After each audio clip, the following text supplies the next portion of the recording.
BFA Comets. We'd like to welcome you to our senior night here tonight. We're going to take a moment to recognize the seniors from each team. From the Burlington Colchester team, number 9, Paige Moody. You can stay at the line if you like.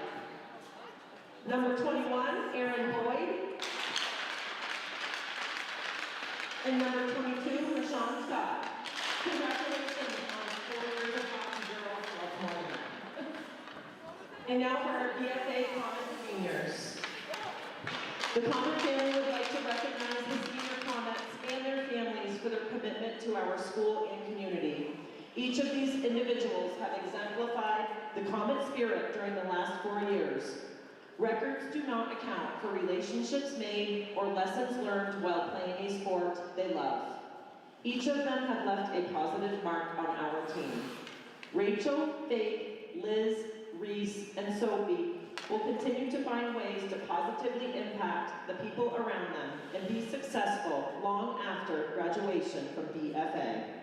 Thank you for your dedication and commitment to making our family the very best. The first senior we're recognizing tonight is Rachel Needleman, number 5, escorted by her family, Heather and Mark Needleman, and sister Marissa.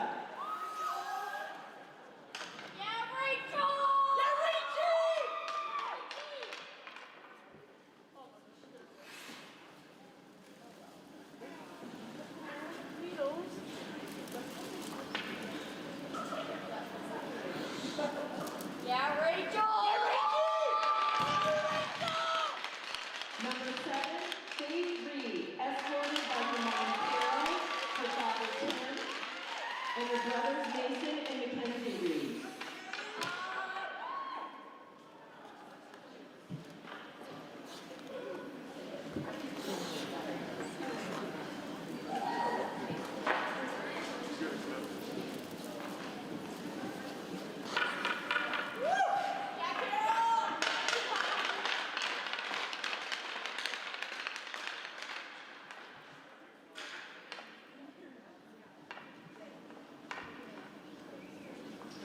Number 12, Elizabeth Kucher, escorted by her mom, Judy Dunn, her father Glenn, her stepmother Courtney, and her sisters Michaela and Harper.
Her brothers Jacob and Tomas, and her grandparents Lucy and Roger.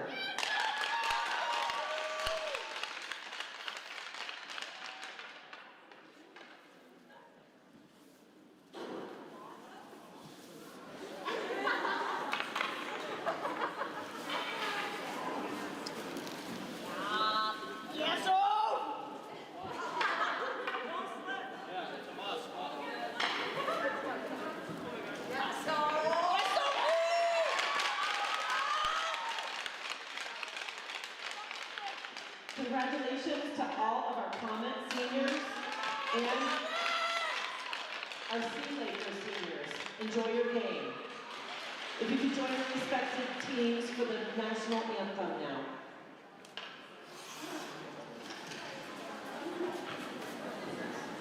Good to the Collins Hurley Sports Center, home of the BFA Comets, for tonight's game between the Colchester Burlington SeaLakers.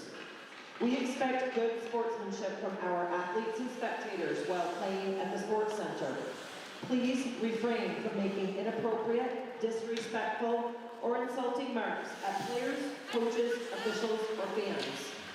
If you witness such behavior, please report it to the site administrator.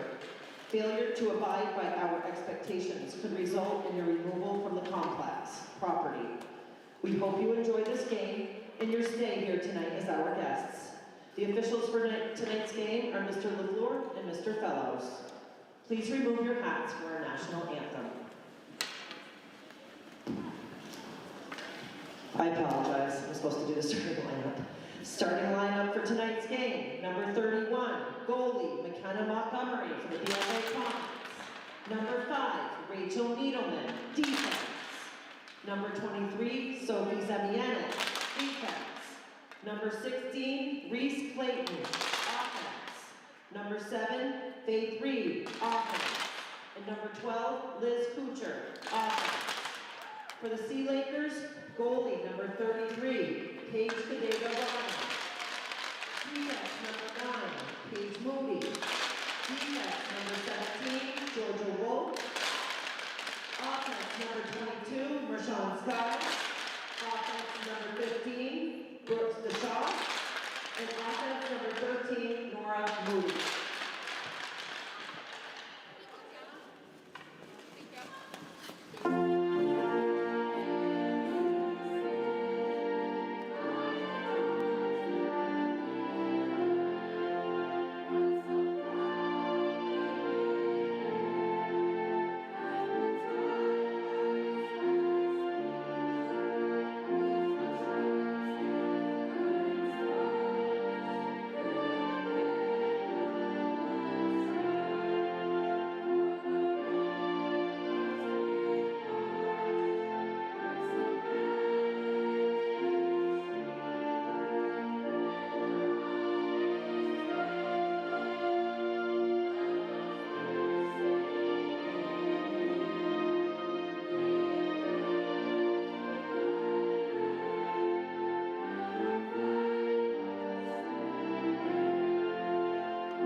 One, two. Check, check.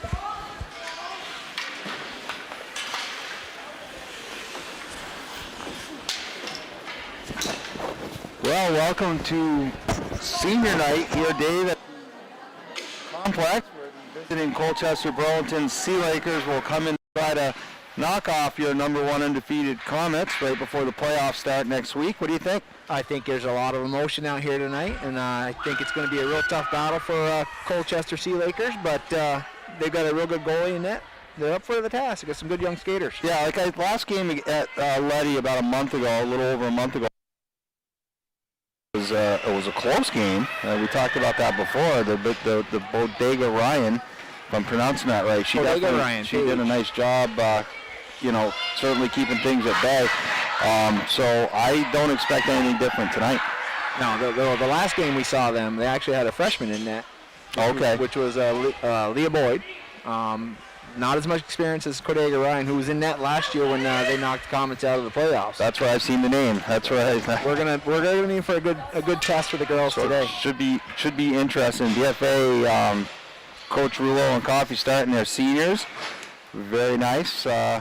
Tribute to the 5 seniors. Well done for Sarah Horrigan, who was on the PA with us. I thank her and all the moms who got it going for us. Needleman now with the puck. Near side to Kuchar. And puck is sent back down to BFA's zone where it will be weighed down for icing. So 10 seconds in, and Colchester will ice the puck. So I got to tell you, for all the fans out there that watch the senior awards, got a chance to see what Mark Needleman looks like in a BFA jersey. That'll be the only time. That would have been fun playing for the Bobwhites back then. But instead, I had to wear the maroon and blue. Quite a battle every time we saw you. Zemanek now off the blue line, walk-in shot just wide. Puck in the near side here. Needleman is broken out by that will be icing again against Colchester. She just didn't get to the line. Real close call. The Shaw from Colchester just didn't quite make the red line, set it all the way. Reset back near him. Sophie's going to have a hard time finding that near post upper corner with her shot. She's going to have to go glove side. Well, I'm sure the scouting report shows that's where she likes to go with it, so they'll be covering that wisely. Off the face-off, BFA, and it's cleared out by Colchester. Molly Smith now, the junior. Back to retreat, stops on the dime. Up the near side to nobody, and the puck is sent back down. Rowan Horgan takes over for BFA and sends it down again. Colchester dumps it back in. And Molly Smith. Smith now far side. Number 14, Coughlin. Over to number 9, Moody. And it is Jarvis now. The always moving Bree Jarvis. I'm going to name this line, Dave. I thought about this, as we always talk about the chum in the water. They're the shark line. Oh, absolutely. It's Grattan with a good bid there. They're like we always talk about, they're just always circling, waiting, looking. I'm going to keep track with a little hash on the paper for every shot they get on goal and just see how many shots come out of this line. That line, yeah.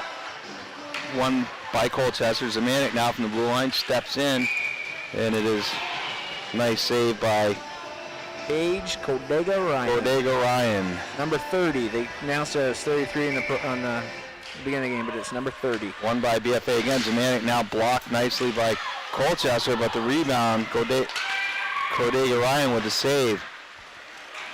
And puck eludes Shea, but Zemanek now to cover. It's 21. Aaron Boyd. One of the 3 seniors for the Colchester SeaLakers. Zemanek near side, and it's off Montaigne's stick and into the zone. Sophie keeping the puck in on the blue Zemanek line. now in off the blue line. She'll look for a change. Number 10 swipes at it. That's Molly Rubley. And it's Frady's now below the net. Frady's.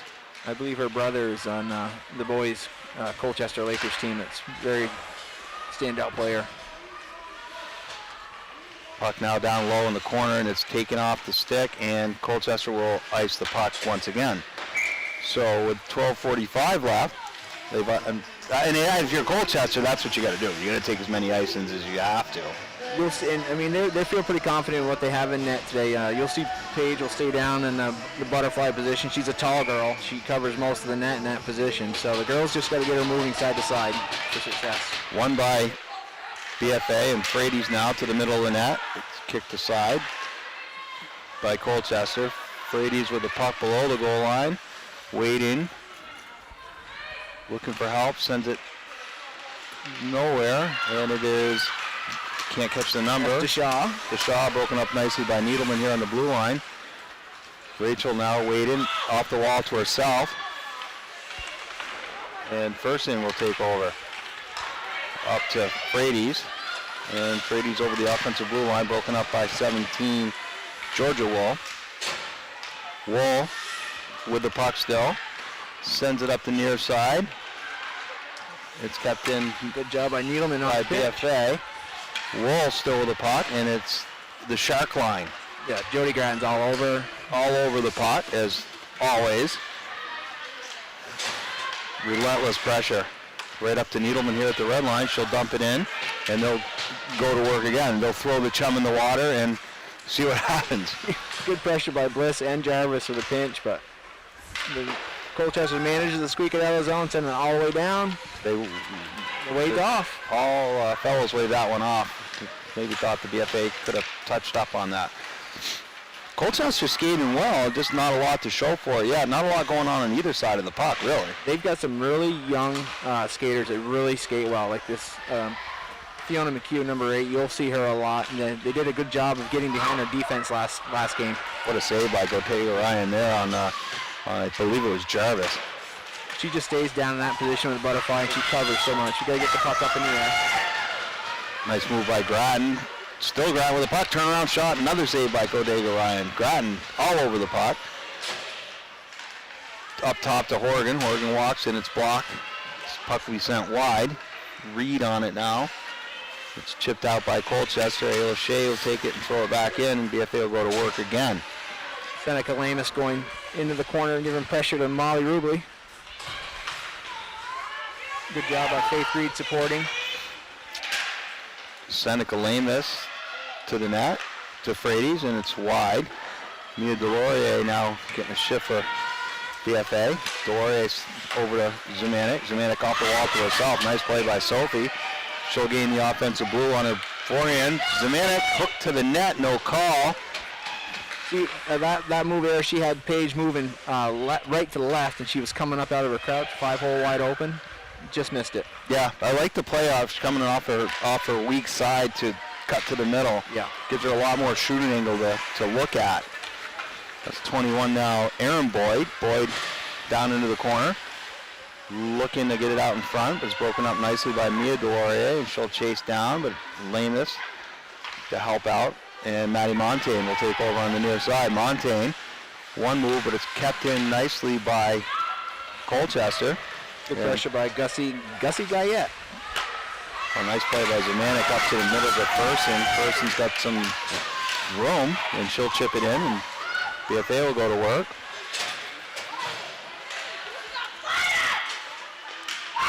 Back out near side to Frades. And it is Oregon and off the point. Good job by Rowan to step in. Dumps it in. Near far side to Alexis Blen. It's broken up by Frades, and they'll go back to it again. Clayton behind the net doing battle. Nice play, nice forecheck by BFA. Good pressure by this group. Clayton now taking off the puck by Colchester, and the puck should be icing with 8:42 left. I'm going to go out on a little bit of a limb here, and I'm going to pick the first penalty for Colchester SeaLakers. No, they got away. They could have had two. It's, there's a lot of stick play going right now, and it's only so long before that. Yeah, they're gonna agreed. Jarvison on the face-off. One back to Needleman. Needleman over to Shea. Shea back down to Grattan. Smart move by Ella. She would have been blocked on the shot. Way to get it down low, go to work. Yeah, that was a nice play. Grattan now to the middle. Shot just wide. Jarvis again with the puck. Sends it back down low. Grattan below the Colchester net. Was calling for it, and they'll cycle it back down low to Jarvis again. Jarvis holding on to it. Looking out top, but nice block in front by the Colchester defenseman. And it's Jarvis still on the pot. Good pressure again by this group. Colchester really no answer for this first line. Has just got the puck pinned in. Grattan now off the top of the circle. Slap shot. Rebound. Puck still loose. Out to the middle. Just a shooting gallery on Gotega Ryan. Kept in by Needleman. And they'll finally send the puck 200 feet and get a change. I think they had 5 shots on that shift alone. At least.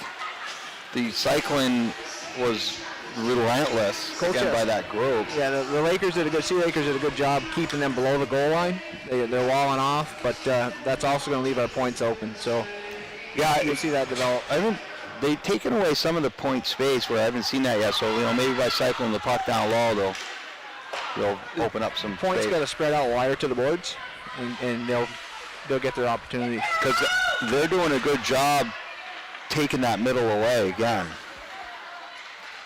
That's been a common move that most of the teams are facing this year. Nice play by Horgan to keep the puck in. Seneca Lamus now to the net. Kick the save by Ryan. Just wide on the rebound was Montaigne. Montaigne with a nice move behind the net. Out front to Faith Reed. Oh, nice shot by Faith. Good save by Paige. Good save by Gotega Ryan. Great play by Maddie Montaigne. Stepped away from her check and found Faith Reed in the middle of the slot. Good quick release by Faith on that shot, too. Just missed that. Lamus now, nice face-off back to Zemanek. Steps over to the blue line, and it's broken up. And away is number 8. Oh, she had a 2-on-1, and she would have just waited. That was Fiora McHugh a little too quick on that. 2 freshmen on that break. Lexusis and McHugh are both young, good skaters. She panicked a little bit too, not panicked, but just, I think, tried to get it across to her partner a little bit too quick and ahead of her. Otherwise, that could have been a nice 2-on-1. Yeah. They had a lot of success getting in below our D last game, but puck chipped out to the middle, and it's number 10. Molly Rubley. Oh, tough kick out in the boards. Needleman now for BFA. Near side to Fersen, and Fersen will, puck is turned back over, coming back the other way. Needleman now on her backhand, stops, leaves it for, nice play. Nice puck movement. Frady's now. Oh, nice play over to Fersen. Fersen taking it wide.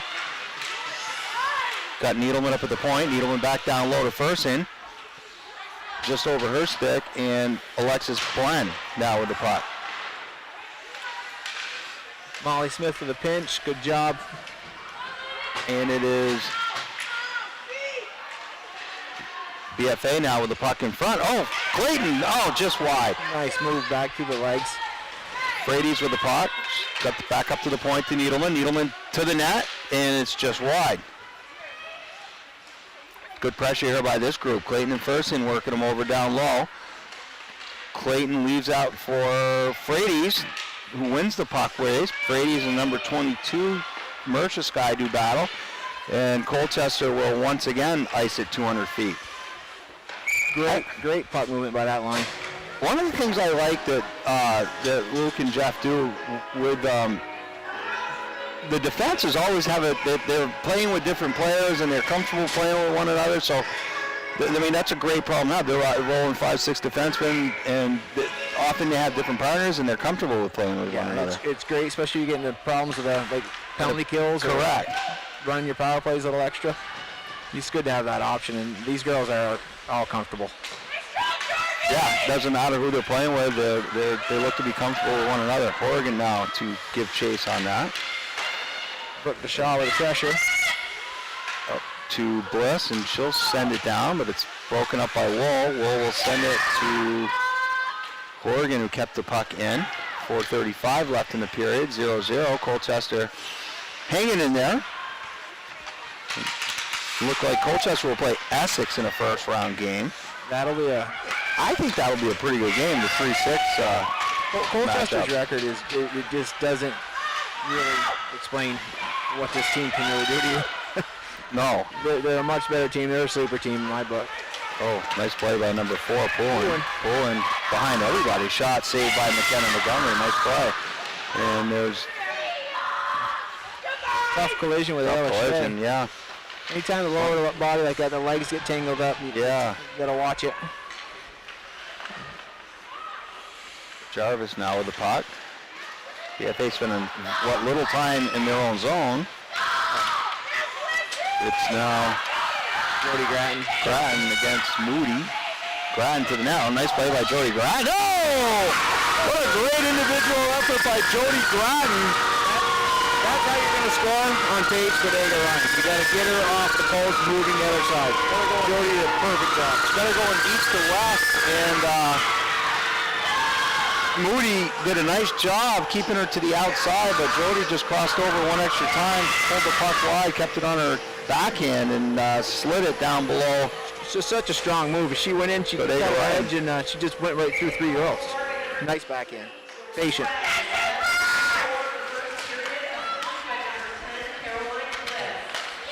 So Grattan from Bliss.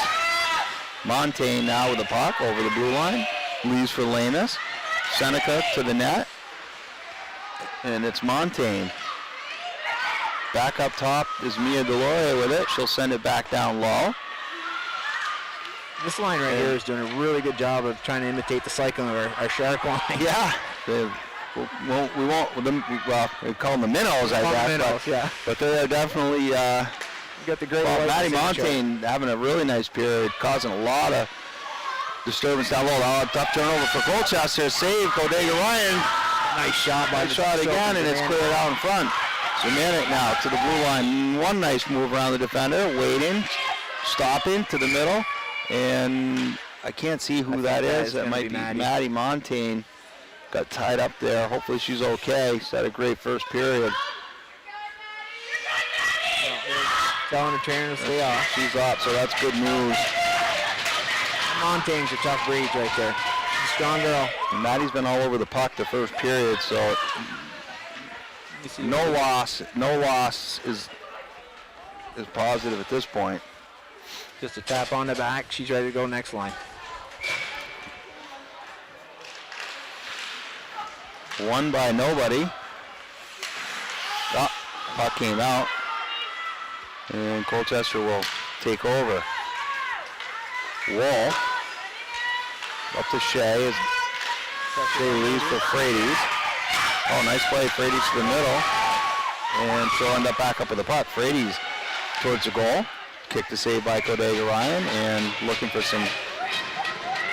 a rebound was Clayton, but nothing doing. Yeah, we're gonna have to get her moving off the post, move her side to side, straight on. She's such a big presence in that net. So Clayton again with number 4 pulling. Won by nobody, but Brady's will come up with it. Down low is Moody. Back up top to Wall. Shea off the blue line. And she's broken up by number 24. That's out. Nice job by, I think that was Frades that kept the puck in. It's not offside. Moody circling it back on the other side. Oh, nice play by Ayla to keep it in. She came a long ways to get to that puck. Good job by Ayla. Moody now with the puck looking for help, and she'll send it back down. Same exact space again over to Shea. But that time was broken up by Colchester. That was offside. Yeah, that puck came out.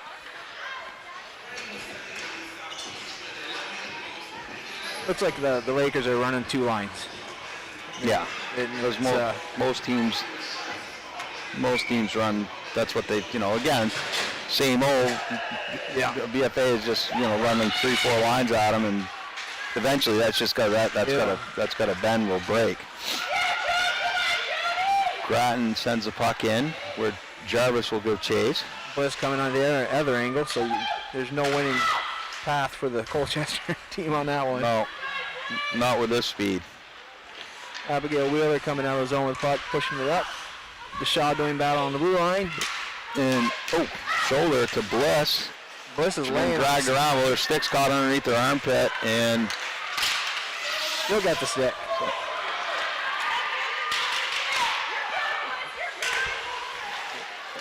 Kept in by Colchester momentarily. Grattan now 2-on-2. Grattan now with Jarvis on the flank. Oh, nice pass. Grattan over to Jarvis just off their backhand.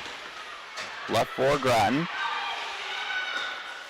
Jody on her forehand. Sends it back down low, and they'll go to work again. Jarvis out front. Nobody there. Horrigan. Nice shot by Rowan just to the side of the net. And a rebound saved by Bodega Ryan. 30 seconds left. They already look like they're tiring. It's the first period. Yeah, I know it's only 1-0, but I think BFA had a really good first period, Dave, and the pressure they gave. Pressure's all been in the Colchester end. Lamus back up to Needleman. Needleman back down low. And it is 50-50 puck. Ends up on Lamus's stick to Reed. Oh, good save by Faith. She's been around the net a couple times with a couple shots. She's had 3 really solid scoring chances today. Faith is going to get on the board, I guess. It's a good line. Lamus now again on the draw.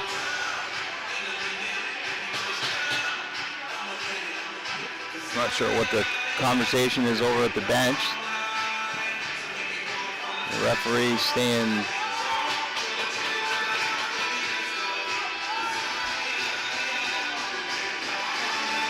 I think he's telling him to put somebody in the box, but he is, because he's not lined up where he should be, so he's pointing to the box.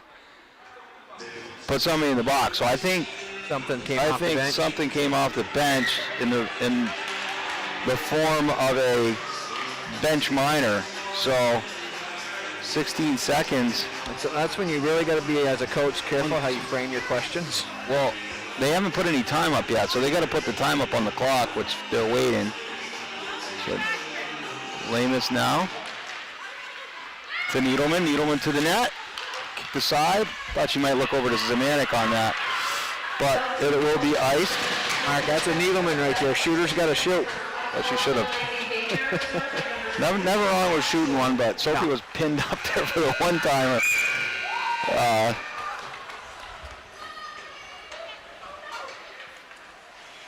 Good first period by the Comets. Good first period, Dave, by the Comets. Good effort. 1-0 could be 3 or 4-0. Again, same old. The BFA is just coming at them hard, cycling, moving pucks. They're taking a lot of the quick shots right on. Once they start moving that puck side to side, they're going to get a lot more in the back of that net. I mean, Cordelia Ryan's got such a big presence in front of the net. She's handling all the shots straight on. Yeah. Left to right movement, that's our best opportunity, but it's coming.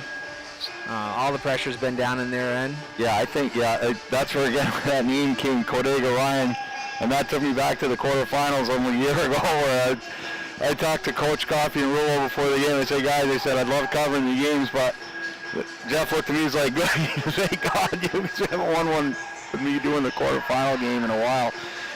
I think you should try it. Just shake the ghost.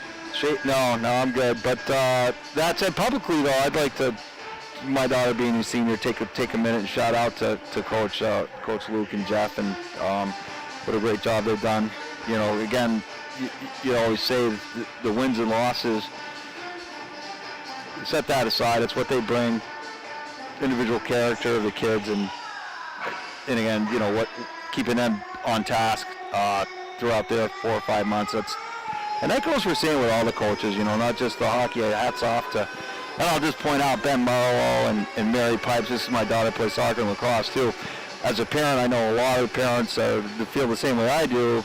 And you are going through it well because your daughter's a freshman, and I hope you enjoy the next 3 years like I have, because it comes quickly. But all the coaches, I mean, guys just do such a great job. It's about the kids. It's a family. You're on a team, but real soon you're ingrained into a family, and it's just the BFA family. And the RAD too. Dan's terrific. Yeah. So it's sad it's coming to an end for me because I just have hockey and lacrosse left, but there's always adoption. Yeah, should have had that fourth kid. You get the tax write-off, plus you get to watch sports for an extra 4. It did take you long to hit that tax write-off.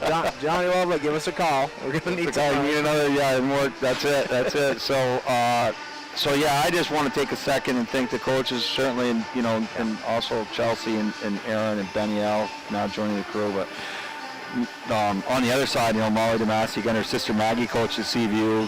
She does a great job. I don't know what she said to LaFleur there down below, but evidently she said something you didn't like. I'm going to think that was probably Rosie.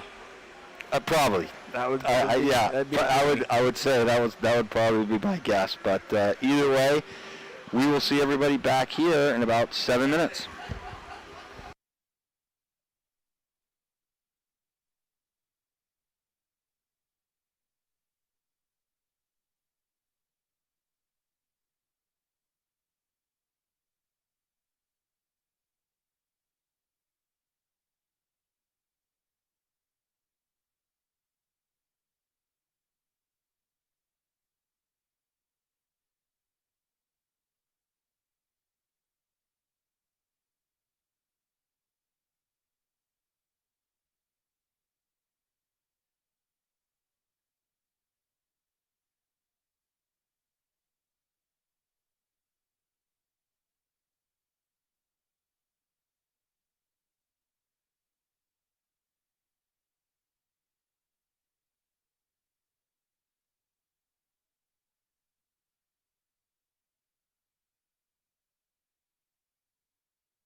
in a minute. Okay.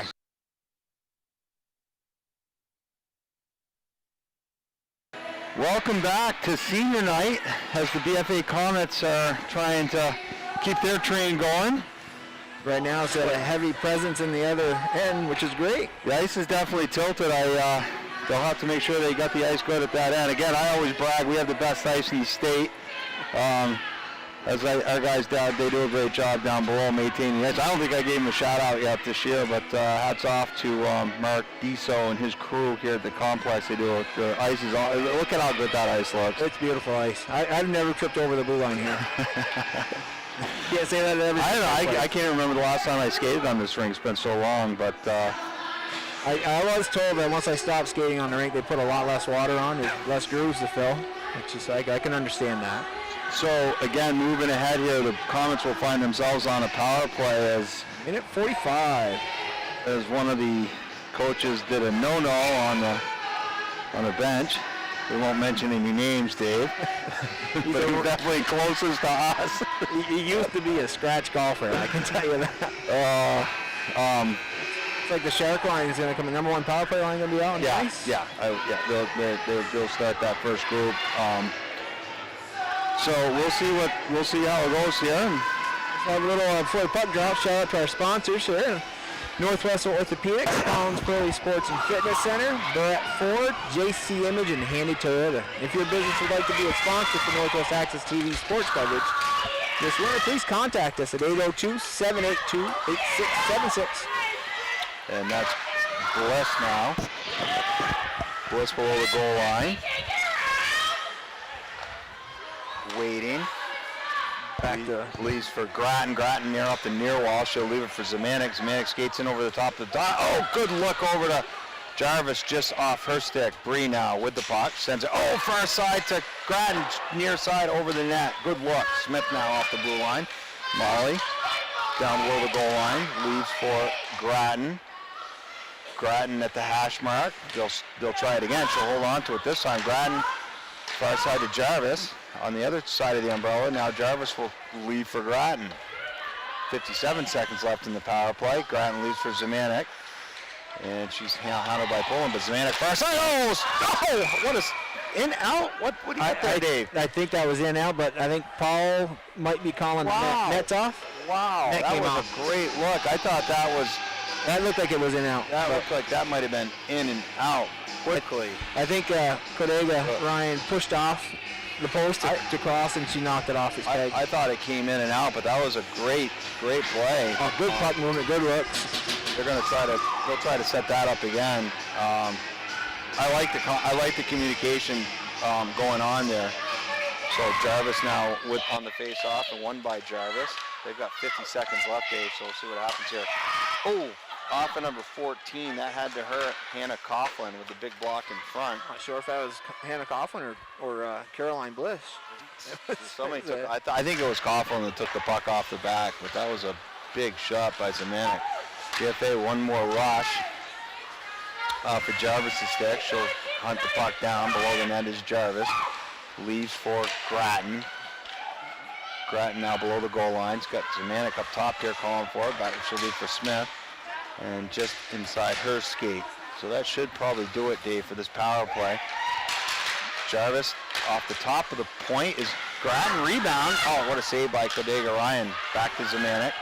And that'll do it. 5-on-5 resumes. Zemanek now to the front. Kodega Ryan. hot pad save. Wow. Oh, I tell you, Jarvis just couldn't get enough mustard on it to push it through her pads. Good work. Well, that was a great save by, 3 saves by Kodega Ryan there. Great puck movement. The girls gave themselves plenty of options. They did. Again, the one I thought was definitely in, but. I would like to see the replay on that from the backside. Number 20 for Colchester now with the puck. Sends it down to the middle, and it's number 8. McHugh. Fiona's a solid skater. Freshman. Number 8, McHugh. Yeah, she was noticeable there with her wheels. Broke nice save by Montgomery. That might have been one of their first shots on net. Oregon now. Near side to Montaigne, who's back off that last hit. Oregon looking near side to Needleman. And puck is sent back down. Oregon will start it over again. Now to Montaigne. Montaigne, nice break out to Reed. And Reed is in on a 1-on-2. Back check by Georgia Wool. Georgia Wool, Reed below the net. Looking to center it, but nothing doing. And Clayton will take over the puck. Clayton sends it down low, but it's broken up nicely by Wool. And Reed back up to Needleman. The puck is down the wall here, ends up on Montaigne's stick. Montaigne to the net, it's kicked aside, and Colchester hurries, they'll have a 3-on-2. They're probably going to get whistled down for icing. That is going to go, yeah. Good job by Rachel. She was pinching down about 12 feet below the blue line, set up shop, and she wasn't moving. Yeah, the D do a nice job on that strong side pinch, where if the puck just starts moving in that direction, that weak side D they're pinching hard. They're down by the hash mark. Yeah, they're going after it. But that says a lot to do with the ability for the forwards to get back. The coaches have instilled a lot of confidence in those wingers to get back, and the centers too. That allows the D to come down below the hash mark to keep that puck alive. Yeah, these girls are playing the full ice. There's no floaters. They're all coming one end to the other, 100 miles an hour. Paul Fellows is calling for a reset. New center coming in. I mean, it's one thing if your D are pinching, but your forwards aren't back checking, then it could be a long night. Yeah. But Zemanek now off. She'll fight off one. Zemanek, to the top of the slot. Oh, what a save by Kodega Ryan. Kept in by Frades at the top. Case in point there, Sophie took pinched in, and Grace Frades dropped back and played, covered the point for her. Kicked in, that should be waved off. It won't be. I'd get surprised that should have been Annabelle Lexdusas was at just this side of the red line, but it went right through her. She never got a skater stick on it. So I guess Monday was a 4-4 tie, Seaview and Rutland down there. 4-4 tie, and then Burlington Colchester had a 1-1 tie with the Kingdom Blades. Yeah, well, so I mean, anything can happen. Well, Seaview and Rutland are very, very close anyway. That'll be a really good quarterfinal game. That'll be a tough game. They're going to play hard. I mean, both teams have strong points, and we had CVU up here, and they're missing one of their top players. I'll have to. I didn't know. I didn't know that. That was a good game with CVU. Again, their goalie putting up like 40 saves, so they're all going to be tough from here on out. Shea now, she'll keep the puck in down low. Leaves for Clayton. Broken up. They're missing Sasha Miller when they came up here. Shea with a shot. Nice hard shot by Ayla Shea, and Kodega Ryan gets the pad on it. Paige is doing a great job playing the angles in that net. She's like I said, she's got a large presence in that net, and she squares up to the shooter well. Yeah, that was a nice save because Ayla shoots the puck hard, and that was hard and low. Get that solid thunk when it's hitting. Yeah. Won by Jarvis, the shark line back out there for BFA, and Mia Gloria tries to keep it in, but it will be offside, and they'll face-off will come outside the zone. Maybe half a puck out. It was a good hustle. So 11 minutes left in the second period, and then it's a 1-0 lead for the Comets. So again, this Colchester team will take on Essex in the first round. I think South Burlington is the 7th seed, and we'll play Spalding. Jarvis now below the goal line. Dave's going to look this up for us right now, so we're not guessing on those quarterfinal play-ins.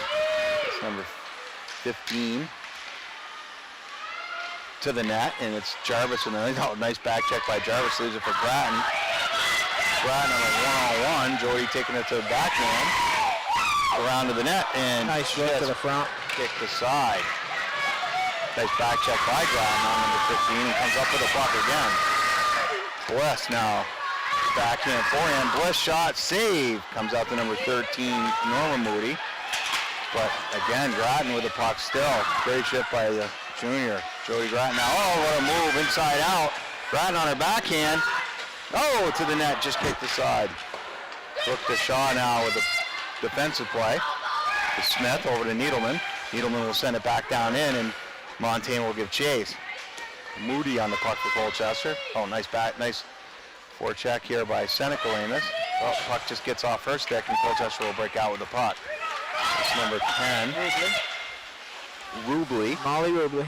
And Molly Smith will get the puck for BFA. Smith leaves for Montaigne. Chipped in the middle, but it's Pullen. Pullen can boogie. Pullen now. Pullen's a strong Cameron player. Pullen with the puck in front, and it's out to Wool. Wool shot. And Saved by McKenna. good. So you are correct, Mark. Right now, Burlington Colchester has a game edge over South Burlington in the standings, and they would likely face Essex in the first round, with Spalding taking on South Burlington. Paquette now with the puck. Lex Tussis with the puck now, pressured by Zemanek. Lamus. Lamus below her goal line. Oh, she's taken off the puck there, or lost an edge. And Zemanek now will chip it out, and she'll skate it out to Paquette. Paquette now, 2-on-1. She's got Monte. Oh, great play, pass by Paquette. Nice back check by Pullen. Pullen with the puck, kept in by Montaigne. Pullen still with the puck. Nice defensive play, and she'll send it out. Zemanek now to give chase. Sophie on her strong side. Nice backup pass to Montaigne. Montaigne trying to chip it in, but nobody was there.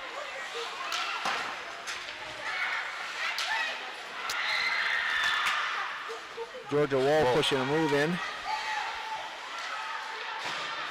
Wool holding on to the puck still.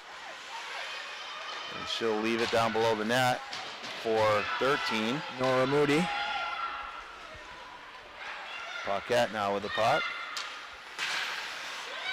She'll chip it out, and it's BFA will give chase. Zemanek. Offsides is Colchester, so BFA's got a free lane to roll with it. Sophie's team taking it Zemanek, here. why not? She'll take it in. Zemanek shot. Oh, what a save by Bodega Ryan. Kept in nicely by Needleman to Frades. Frades out top to Clayton. Clogging that center. That's the center zone front. Aaron Boyd giving pressure on Rachel. And Rachel did a great job clearing that. Sophie just took a rush, so she, there was a great rush by Sophie, but she was definitely gassed at the end of that shift. But we're throwing a lot of pucks in on Bodega Ryan here, but we got to get the movement going side to side. We can't just keep hitting her. Well, I'm wondering if we should keep it on the ice against her, because everything right now, she's seeing pretty good to the middle. I just had flashbacks of, again, last March where I've got to get by. We need to get the next one, Dave.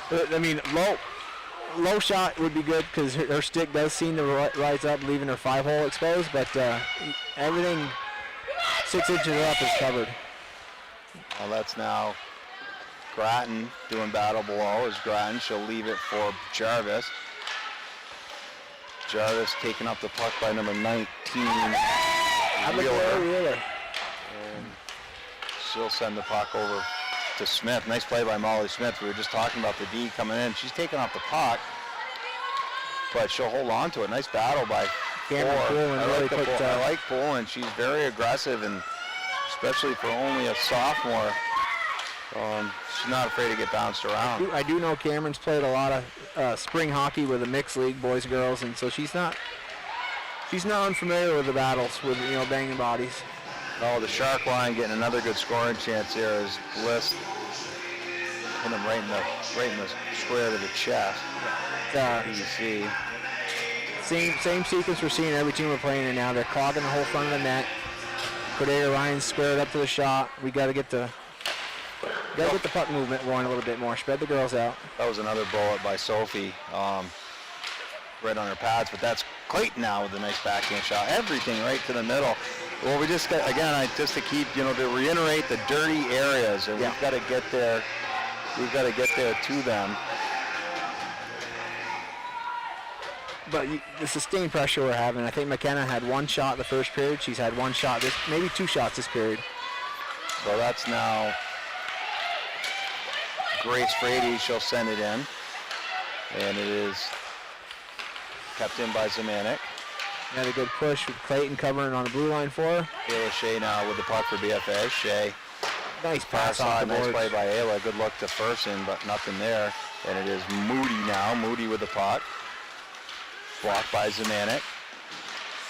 And Shea coming out of the zone. Coming out of the zone momentarily, but the puck is sent back down again. First in now with the puck. Hanukkah leaves it up for Clayton. Clayton will dump it in, and we'll get a change. Reed, Montaigne, and Lane is hitting the ice. 5:38 left. Nice play by Matty Montaigne to keep it in. And Colchester will try to send the puck back up, but it's pinched nicely by Smith. Puck to the far side. In comes Needleman. Needleman to the net. Blocked in front by Wool. Puck back up again. Chipped in back down low, but it was Colchester to come out back out with a point. Nice back check there by BFA. Montaigne. Send it up near side to Reed. That puck shouldn't be icing, and it's not. Waved off by. So Wool. Fellows. Wool and Reed. Montaigne on the puck now for BFA. Good support by Matty. Matty Montaigne trying to come out with it. It's Reed. Reed doing battle with Ball McHugh loose and puck. Wool. Montaigne. Oh, nice pass by Rachel just missed it. Nice pass by Montaigne. Great look back to Rachel. Good use of the points right there. Very good use. Cameron Poulin with a break, taking the puck into the Comet zone. Pulling now, flagging it, and it back up to the Moody. And it is Paige Moody on the point with the puck. Moody back out to the top. Colchester some rare offensive zone time. And it's Reed, and the puck will get chipped out. Away goes Grattan. Grattan now. Nice move by Jody. Oh, near side, nothing doing. Grattan trying to hit Bliss in the front. Bliss in the front. Oh, Caroline Bliss is taking a beating in front of that net all day today. She's earning her keep today. Tipped in front, and it's kicked aside by Moody.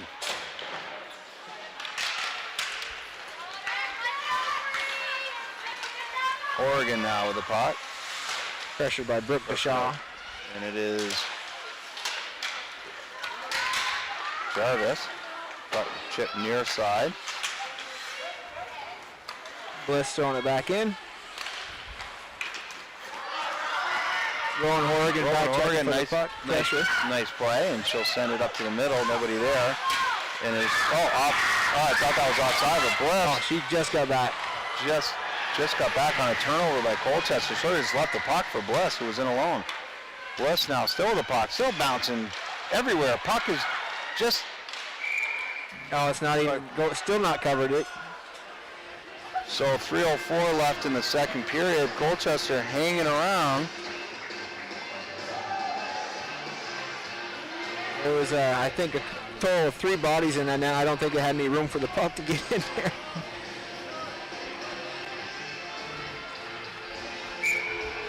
.304 left in the second period. Still 1-0 here. The Comets with the lead. Pressure. Top group staying out there, the shark line. Colchester should lose their center as that late face-off came in. Back to Zemanek. Zemanek walking the blue line. Taking out the puck by 20. Oh, nice play by Sophie. Sophie! Oh, just sees. Well, it's gonna come. I mean, it's. You don't usually see it. She's showing a little frustration. She had about 7 shots on net. All of them of the hard variety. But it is Colchester breaking the puck out, and they got Grattan on a interference, if you will. She pitched the puck past Jody, and Jody took the body to keep her from the break. 2 minutes 46 seconds 2:46 left, and they will get a power play. There's Guyette, Rubley, Wool, Deshaw, BFA's and Moody on the ice for the Colchester power play. Well, Grattan with the penalty, and it's cleared by Fursing. Colchester now.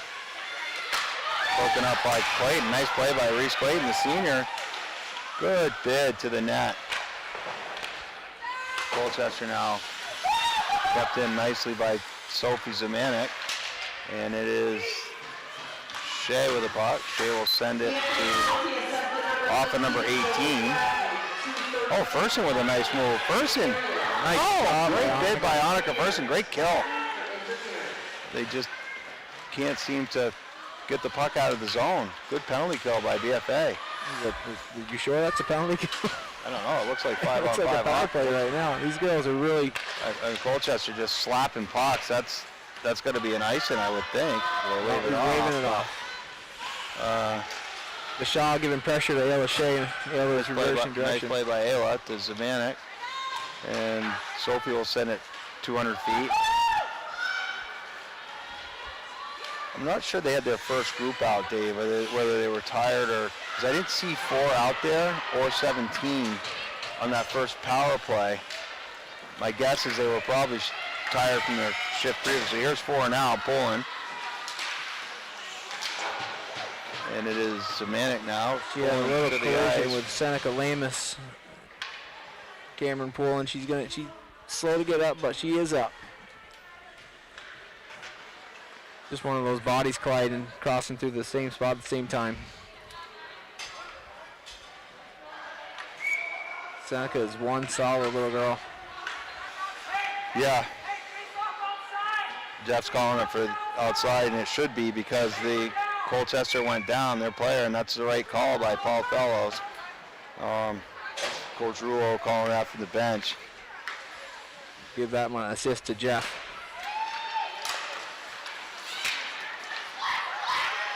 It is now Puck is cleared. Cleared out by Rowan Horgan. 1 minute left in the period. And that should just about do it for their power play. Smith now to give chase. You got Bliss and Jarvis killing the penalty on the top. Horgan and Smith on the bottom. Horgan with the puck. And it is number 8. Fiona McHugh throwing one at McKenna. All even. Oh, Jody's wide open. Jody wide open at the blue line here. Look up. Nice Rowan. play by Rowan to keep the puck away. Gets it out to Jody, and they're out. Grattan now skating with the puck. 32 seconds left. Grattan still moving. Grattan still. Oh, right into the chest of Bodega Ryan. Yeah, I'll say it again, the way to beat her is when you get her going one way, just reverse your direction. She has a hard time coming back. Well, we're just throwing a lot of pucks at her. Yeah, but she's just got a large presence, so she covers her angles well. Jarvis on the draw. 27 seconds left. Puck wide. Bliss. She'll send it back down low to Jarvis, and they'll cycle it again. Out to the middle, nobody there. Rachel Needham will have to hustle to get back to it. And it is Rachel. Pressured by Nora Moody. She'll leave it for Shea. And Aaron Boyd. And BF Colchester still with the puck. 1 second. That will do it. So after 30 minutes of play, Colchester still hanging in there. 1-0 for BFA. It was a little gritty play right at the end. The horn had blown, and Nora Moody decided to finish her move into the boards and gave her Caroline Bliss a little squeeze. So they're having a little chat. It's hockey, folks. Well, the Colchester team is definitely, they work hard. They look a lot better now than they did a month ago, too. So everybody's improving. BFA's certainly gotten a lot better, but so is the other teams, too, in the league. The thing our girls got to do, they got to stop hitting the goalie in the center of the chest. You know, look for that open shot, go for the corners, get the puck down low. Today, the puck's up quite a bit on all their shots. The last few games where the puck's been down low, we've had a lot more success putting it in the back of the net. Yeah, I mean, they're not coming easily for BFA. That's for sure. I mean, the goalie, Kodega Ryan's been outstanding, but a lot of it, too, we're just throwing everything in the BC chest where we have to get tips, we have to get rebounds. You know, I mean, we just have to keep working, and hopefully the goals will fall. The girls are sustaining the pressure. We're in their zone. Like I said, McKenna probably saw 1 shot the first period, 2 the last period. We've been heavy dose of Comets in the Colchester Laker end, and the SeaLaker end, excuse me, and we just got to keep it up. They're getting tired. Yeah, eventually. I mean, these are games, though. Again, like we talked about in the playoffs coming through, these are games you got to play through, and they're not falling for you. Maybe that's, but it doesn't matter. All you got to win is by 1. Nobody cares if you win a quarterfinal game by 8 or 10 or a semifinal game. As 1's the magic number. That's right. You just got to be the team with the bigger number. Got to be the team with the bigger number, and in the end, yeah, it'll be good. So this is a good opportunity for BFA to continue to work hard, continue to keep your feet moving, and hopefully in the end they'll be on top. They'll shake their senior game jitters, I imagine, by the third period and get rolling. All right, so with that said, we will be back in about 7 or 8 minutes.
Welcome back to senior night. First of two is the BFA Bobwhites take on South Burlington right after this for their climb and getting ready for the playoffs. This is last regular season game for all high school hockey. And Coach Duquan. Coach Duquan. Yes, after 32 years, a special shout out to Toby and congratulations to him for his magnificent 32 years. But again, I always say, same thing with we were talking about Luke and Jeff and with Toby. Just forget the wins and losses, the records, the banners. I mean, all of that's colored bubbles. It's what he does with the kids, making them young men, making them accountable. None of these guys are coaching for the money either. No, that's what, again, I just hats off to all the high school coaches. I know it's, as parents, we're guilty. Oh, you should have we're backseat coach, whatever, but we can't help ourselves. These guys, they do it for the love of the game, love of the kids, and the community, and they give so much back. It's coaching. I coached high school when I first got out of St. Mike's, and it was really fun. It was a lot of fun. I actually, believe it or not, I had my degree my certification to teach, be a high school teacher. You guys have to fall back on. I don't know. Florida's always looking for a good teacher. Yeah. So, but it was never my calling, and that said, it just, again, hats off to all these guys that coach any high school sport. The time that they put in is amazing. But let's go back to this. We're in a 1-0 hockey game. 1-0 hockey game. Anything can happen in this period. You got a hot goalie on the Burlington Colchester end. She's doing her job, standing up to all the shots, and let's just see what happens here. Before we start the puck drop, a shout out to our sponsors here. Northwest Orthopedics, Collins Pearly Sports and Fitness Center, Barrett Ford, JC Image, Handy Toyota, and if your business would like to be a sponsor for Northwest Access TV sports coverage this winter, please contact us at 802-782-8676. Zemanek now, far side to Grattan. Grattan is broken up by Colchester here. And Moody with the puck. Moody will dump it back in, and Rachel Needleman will give chase for BFA. Needleman below her net. Stops. Looking far side to Bliss. Off the wall, and nice play by Wool. Keep it in. The puck short is sticking, and it's pulling with the puck on a 3-on-2. Blocked wide. Great opportunity for Burlington Colchester on that tip. And it is now, no call. And Zemanek will take over. Puck sticking a little bit here, Dave, in the first couple minutes. Usually the start up, you'll get just a little bit of a grab, but it works its way out. Bliss with the puck down deep. Shot. Nice save by Bodega Ryan. Puck just waiting there. Oh, how'd they miss that? Grattan now on the puck. She'll leave it for Bliss. Bliss to herself below the net. Out front, and the puck ends up to the blue line. Needleman. Shot wide. Nice job by McHugh to pick the stick up of Grattan on that one. Off the point, or Frady's dumps it in. And puck again sticking down there. Frady's with the puck. With Clayton. Back out to the point. Needleman sends it back in, and it's off McHugh's leg and into the bench, so the faceoff will be down deep. They had a wide open net there, Dave. I don't know how they didn't get hit in. Yeah, Paige went well out of the net on that shot, and the puck just bounced right back in front of the crease, and Bliss just couldn't get her stick on it. Colchester now with the face-off, slapped aside by the centerman, and Smith will give chase. Molly Smith now. Pressured by Stops. Nice play by Molly. Moody, excuse me. Up to Frady's, and Colchester will ice the puck. It is not being waved. No, Molly couldn't have played that. That was way out of her reach. If they waved that off, something would have been wrong. But yeah, the puck was just laying there. I think it was Jarvis was just, I don't know how it didn't go in. Bliss was trying to muscle her way into it, but she just, there's a stick laying on the ice too between the puck and the net, and that kind of won by Colchester. Far side, number 13, Nora Moody. Moody, nice play by Rowan. Nice defensive play by Horrigan. Rowan trying to skate it out, but it's broken up by Colchester. Shaw with the puck now, and Annika Fersen takes it off her stick and sends it deep. On that is Rubley. Molly below her net. Breaks it out to Deshawn. Deshaun with the puck, sends it down low into the quarter, and Oregon will give chase. Montaigne now, Montaigne below her net. Upside to the net and tipped where Montgomery will cover. Nice tip by Sophie. Yeah, ice is tilting a little bit more on the even side right now. This period start with in the first 2.5 minutes. Pulling on the draw, won by BFA, and Zemanek will give chase. Zemanek near side to Shea to Montaigne, and they're out. Nice breakout. Montaigne up to Reed, and it is number 20. Lexus lost it to Sophie Zemanek. Montaigne with the puck, nice move, tries to get it down and deep, and 50-50 puck, but it's broken up by number 8 for Colchester. McHugh sent in, and Zemanek will hold on to it. Nice play by Sophie. She's got room, and she can take it for a skate. Zemanek will. Sophie on her backhand to the net, and it is kicked aside. Zemanek still with the puck. Sophie on her backhand, out, and puck will come out. Number 13. Jarvis with the puck now. Jarvis now skating in over the red line, and she'll get it deep. Jarvis to the net. Puck coming out, and it's Grattan.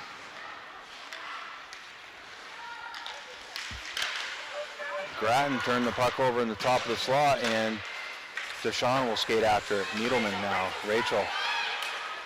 Good look over to Bliss on the far side, but just out of the reach of her, and it's sent back down where Smith will take over. Smith. Oh, nice forecheck by number 8. Fiona McHugh. Good skater.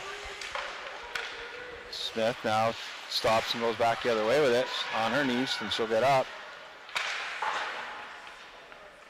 Smith still with the puck, and finally they're out. 2-on-1 now, Jarvis and Bliss. Jarvis to the net, nice play by Bree. Bree Jarvis, waiting, looking back to the point to Needleman. Needleman shot blocked in front, ends up to Grattan. And Grattan, his puck is turned over, can't catch the number here. That's Pullen in Horgan, and the puck is to the far side where Bliss will take it, and she'll chip it up for Grattan. Grattan now with speed.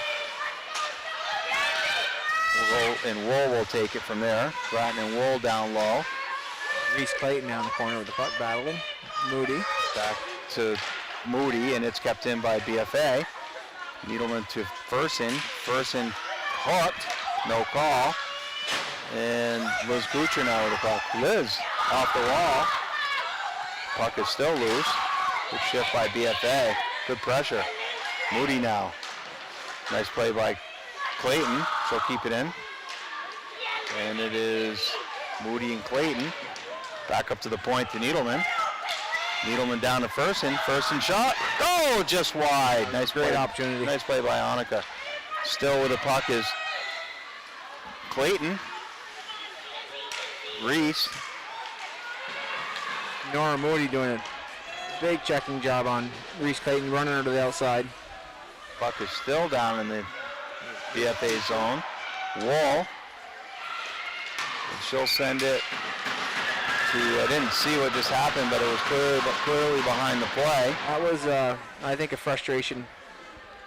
Out of frustration, I think Reese Clayton's going to draw that one with. I don't know, but Rachel's had about a 3-minute shift where she needs to come off. Yeah, so that'll be Reese with a hook. I missed that. I missed the. She got ran hard in the corner, and I think they just kind of lingered there for a while. So Pooling on the draw, they'll send out their top group. Pooling in number 8, Fiora McHugh. And it's sent down. Nice hustle by Montaigne. She's all over the puck. Great hustle by Maddie. Good pressure, and she'll up here to McHugh. McHugh. She'll gain the line. McHugh shot. Saved by Montgomery. And it's cleared aside nicely by Sophie. Sophie with the puck now. She'll take it for a skate for herself. 3-on-2. Zemanek. Gain the line. Oh, nice play by Zemanek. Oh, just up over the glove. Great individual effort. You got McHugh floating back there in the red line. You got to watch out. Good job by Sophie getting back. Ayla Shea dumps it back down. And it is too many men on the ice. But there's a little confusion at the Colchester bench, Dave. Yeah, you don't want to throw it. When you get a line change one like that, you should not throw the puck towards your own bench. Grattan now with the puck. Nice Pressure play by by Hannah Coughlin. Nice play by BFA, Grattan and Bliss. I doubt the puck will leave the zone now with those two out there. Bliss still great kill, just holding on to the puck, holding. Abigail Wheeler's pressuring Bliss well. So Colchester will skate out with the puck. Remember though, Colchester is on the power play. And Grattan now with the puck, 1-on-3. Grattan, nice move to the outside. 30 seconds left and it's Bliss. Bliss sends the puck in down low. And over to number 13, Nora Moody. Moody below her net. She'll go for a skate. And it is Moody still with the puck for the outside. Oregon running her to the corner. Off of McKenna Montgomery's pass from the outside. Kept in by Wool. And Molly Smith now below the net. Smith with a nice play to herself. Leaves it for Grattan. Wool off the point. Shot just wide. Good bid by Colchester. McHugh now. Good battle with Jarvis. And it is Faith Reed. 6:40 left in the game. 5-on-5. Smith with the puck below the net. Smalley stops, goes the other way with it. Leaves it near side for Reed. And nice play. Jarvis is out. 2-on-1 if they hurry. Jarvis and Frady's, and Jarvis just did a toe pick. Threw a puck in the corner. Must have hit a bad edge. Yeah, she just kind of went on her toe forward and just down. Frady's was wide open. She just couldn't make the pass. They 3-2-1 on that, and Page couldn't handle it. Rebound is causing some troubles. Good pressure by BFA again, and the puck is cleared. Horgan now with the puck. Horgan sends it down low, and BFA will get a change. They still want us to clear it up. I thought we cleared the zone up. Now we're good to go. Pressure by Clayton out of the box. Oh, nice play by Reed. Reed, nice move by Faith. Faith Reed now with the puck, leads for Zemanek. Nice play, Zemanek. Oh, just missed. In front. Just missed. Now, misfired by Sophie Zemanek, but it looked like it was going to work out for us. Well, maybe a change-up is what we need on this, on the Colchester goalie. Clayton now on the draw with, can't catch the number. I think that's going to be Paige Moody. Won by nobody, 50-50 puck, and it's sent out to the point, not being able to keep it in his Needleman. Shaw. Nice hustle back by Rachel. And Annika with the puck. She'll lead for Clayton.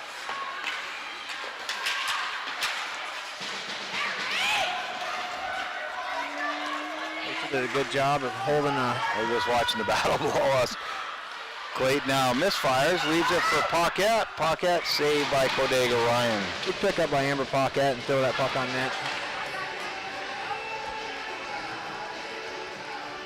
Yeah, Rachel had a nice little battle right below us.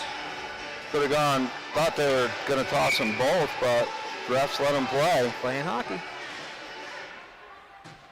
Lamus on the draw for the Comets. Won by Lamus, and it is kept in nicely by Shea. Nice job by Ella. Puck's chipped into the corner. The SeaLakers are doing a good job getting their sticks on their shots, deflecting. Another nice battle by BFA. Keeping the puck in, I don't know where the puck is. And it squirts out to Pullen. Pullen on a 1-on-2. Taking the puck wide. Pullen to the front. Hauled down, no call. And Colchester with a nice bid. Molly did a great job running Cameron Pullen out of real estate. That teed up somebody. I didn't. What'd they get? I think it's going to be Maddie Monte. Not quite sure. Ayla Shea with Ayla Shea. unsportsmanlike conduct. I didn't see that. That would have been a verbal, must be. And that's a tough, yeah. Well, So Molly did a great job with Cameron pulling on that offensive attempt by the Burlington SeaLakers. She ran out of the net room and So she here ran I'm- herself in the post. So I'm surprised that no timeout call. They get Poulin and McHugh back out there, Dave. 4:32 left. So no, that surprises me a little bit, I guess. Because and there goes Bless, and she's gone. Bless and alone, saved by Bodega Ryan. Nice move by Carolina and greatly played by Yeah, that was Bodega just, Ryan. what a great play. Back out to the middle, and it's tied up nicely by Colchester. But that surprised you that McHugh and Poulin, I think it'd been their better forwards. And Wall, I like the Wall defenseman too. I got a feeling, based on what we have out there for penalty kill, It doesn't matter. he's going to try to put them out against maybe a tired group. Oh! And that should be a penalty right there. I don't think Waiting it's for going the to be. call. Where's the face-off? It's going to be right on the left corner. Well, I guess just saying, just making a play to the net was Jody. It looked like that might have been a tripping call, but She was trying to line up more than a trip on that one. And good thing Jody was able to get away from most of it but the stick. Colchester's just a hard-working team. They're not dirty or chippy by any means. They work hard. They're going to put their body in front of you, and you're going to have nothing to go wrong. through 'em. Nothing wrong with that. Zamanek now off the blue line, and McHugh will pressure him. So they do have McHugh pulling out there now. Molly Smith with a nice play below her net, sends it up to nobody, and it is BFA. Great work by Groton. Bless with a nice individual effort. 2 saves, 2 breakaway saves on the shorthand. Just the physical effort right there along with Grattan and Bliss. I mean, Bliss is just tired. He's coming off. Groton on a 1-on-3. Broken up by Zamanek. 39 seconds left on the power play for the SeaLakers. It is Wool now with the puck. Broken up by Zamanek. Frady sends it to nobody, and Jarvis will gather the puck with 20 seconds left. She'll go for a skate. Jarvis gets the puck down and deep. And now Nora Moody's coming out. Moody. Look at Jarvis get back. And she'll go for a skate. Needleman now on the puck. Rachel Needleman now to the near side, and that should do it. Rachel's going to have a trip to the box. I didn't see what happened there, Dave. So on the forecheck, Nora Moody was pushing on the lower half of Rachel's hips and trying to upset her into the boards, and Rachel turned around and let her know that wasn't a welcome move. It's one of those dangerous plays, too, because if Moody would have got enough of Rachel's hips, she would have gone down hard into the boards, and the call would have gone the other way. Timeout for Colchester. Again, just an opportunity for BFA to learn how to close out another game. Not the way we've orchestrated this or would have written this script. But 2 minutes, 29 seconds left of the game. 1-0 lead. Power play will be SeaLakers for 2 minutes. so we'll see what coaches are saying. You gotta, I didn't see the play. I didn't see the unsportsmanlike. Obviously, that's something that was said on the ice, and either way, Rachel's call was. I'm surprised they called that. The way they're calling the game today. Yeah, that's a tough call with 2.5 minutes left in a 1-0 game if it's a hockey play. But either way, no big deal. Both teams have been skating hard. It has not been a dirty game by any stretch. I like the way both teams are battling. It's a good physical, hard-fought game. Burlington Colchester's coming up here. They don't care that they got a team in front of them. I'm very, again, I'm not. I think BFA's played well too. They're not being, people will open the paper tonight or tomorrow and they'll look at the score and like, oh my God, BFA 1-0 or 1, whatever the score's gonna end up. So SeaLakers are doing the same. They're going to put out their bigger, heavier line to start the penalty kill. Where our girls down, and they're going to come out with a faster, stronger group, or a faster, more agile group to follow the penalty. Puck now tried to be cleared out, but it's kept in by Wall. Wall Great clear by Fursing and pressure. So 2 minutes left in the game now. Molly Rubley coming out of the corner with the puck. Monica Fursing pressuring. To Deshawn. Deshawn now with the puck. Deshawn. Good pressure by Nice Monica. pressure by Annika. Good kill. And she'll send the puck in down low where Molly Smith will go grab it. 1:20 left in the power play. 1:46 left in the game. Looking for their goalie. I'm surprised they haven't pulled their goalie yet, Dave. 13. A lot of time left. Just a 1-goal game, and they can sustain pressure in our zone. Wall from the point. Shot wide. And puck sent out nicely by Smith. Coach is calling for a change, and they'll get one. 1:26 left. Lamus Zamanek is hitting the ice for the Comets along with Jarvis and Smith. Now let's Swoll, I believe, to the net. Nice play by Smith to break it up. I think BFA's got 2 defensemen in the box, too. Pressured by Lex Tussis right now. And Moody now with the puck, but it's no pull yet on the goaltender. We're still looking for Moody to come, but I guess they want to see some sustained pressure before that happens. Nice play by Zamanek off the blue line to keep it in. Zamanek now looking for a loose puck, and Sophie will come up with it. Zamanek now in alone. Oh, what a great pass to Lamus. Hook to the net. Call. Is that in? Is that in? Sophie wants that goal, but somebody got called going to the net. It had to be against Colchester. did they give him the goal as well? It looked like Seneca Lamus may have finished that off. Certainly looked it. Fellows pointed to the center ice for the face-off.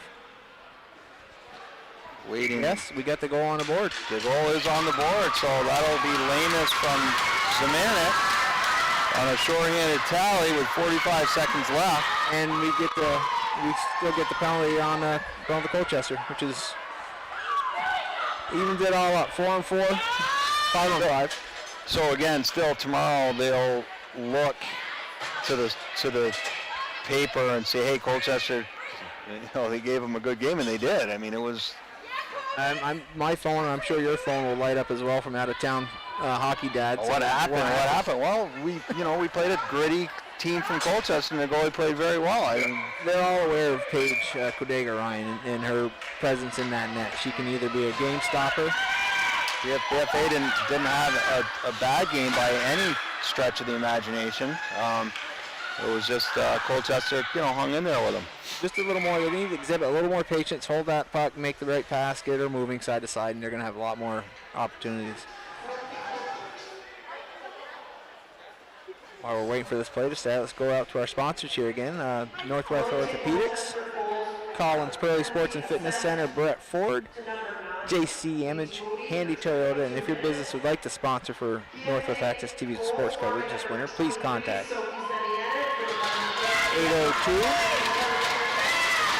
802-782-8676. So they gave Zamanek the goal. Must have gone off of a Colchester player. I tell you, Seneca Lamus had a lot to do with that puck getting in the net because he was drawing a lot of attention. So, hats off. Sophie got one. Cameron Poulin. One now to the net, and it is Bliss. Now you just want to eat the puck, girls. McHugh with a puck. McHugh to the net, saved by Montgomery. Zamanek now, 12 seconds left in the game. Zamanek stops, waits, still has a puck. Looking, leaves it for Grattan. Zamanek, 1 second, and that will do. There you have it, ladies and gentlemen. The Comets wrap up a 19-0 perfect regular season. Heading into the playoffs, 19-0. So again, they're 0-0 as far as any of us are all concerned. The season starts next Tuesday. If you're BFA though, congratulations to the team and the coach and staff for so far a wonderful season. But I hate to say it, none of that matters unless you win your last game. Yeah, you had a great season. That's right. You guys are 19-0. Throw it out the table. You got a 3-game season. Game season now. So we only want you to win your last game. But 50 50 saves. 50 saves. 5-0 for Paige Moody. And, Or excuse me, the 52 shots, Bodega Ryan. 50 saves. Bodega Ryan had a Bodega Ryan was solid game. visions of last year's quarterfinal, but we ended up getting through this one. Again, a good opportunity for BFA to learn how to win the battle. You know, just stay focused through a tight game like that. When you get a hot goaltender on the other end, you got to do your job. Just keep working hard. So, folks, Mark's going to say this is his last time on the radio, but you know, feel free to go ahead out there in Facebook world and shout out how bad you want him here for the playoffs. I mean, I'm fully confident with my man Dave here. And again, yeah, this is going to be my last one for this year, and I'm just going to watch and see what happens. You're going to get a shot at it. I almost ruled for him tonight by being up here. I'm not sure I should have been up here tonight. No. But no, that said, it's been a lot of fun doing these games with you, Dave, and I'll probably come back and do some with you next year. And hey, thanks for giving me this opportunity, American. So you're a lot of fun to work with, and you're smooth. I'm gonna put you on the spot with the player of the game. We really didn't talk about it. So that. Now that being said, I'll take it. As you know, the player of the game doesn't always have to be the person on the scoreboard. And we try to, and the viewers at home, we try to make sure that everybody, you know, we don't duplicate. And if we have, please forgive me. But that said, I'm going to give the player of the game to number 7, Faith Reed tonight, the senior. Yeah. Faith had a lot of scoring opportunities. Faith, with the ice time she had a lot of scoring opportunities. She created, she forechecked, she moved her feet. So I agree with that. I'm going to give that to the senior, Faith Reed. Now, player of the game for the playoffs, Dave. It's a clean slate. I'll be waiting for my text from you. I'll give you the text from the stands on who it's going to be. I hope it's the whole team. Again, I wish this team the best of luck. And all I can say is I hope they have what could be 3 good games. Oh, they've got it in them. They're going to rise to the occasion. So everybody stay tuned for the nightcap of our doubleheader. We've got the boys playing the South Burlington Wolves or whatever they're called these days. Wolves. Yeah. One last time for Dave Jackson, I'm Mark Nealman bidding you a good night.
Good evening, ladies and gentlemen. Cameron Wood alongside Jason Bliss, a.k.a. Uncle Blister.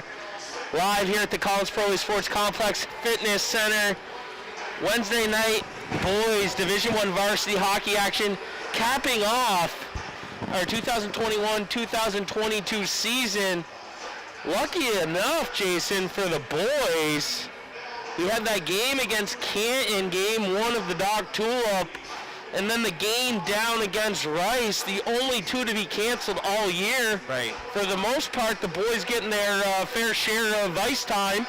And here we are Wednesday night as they host the South Burlington Wolves, a very gritty South Burlington Wolves team.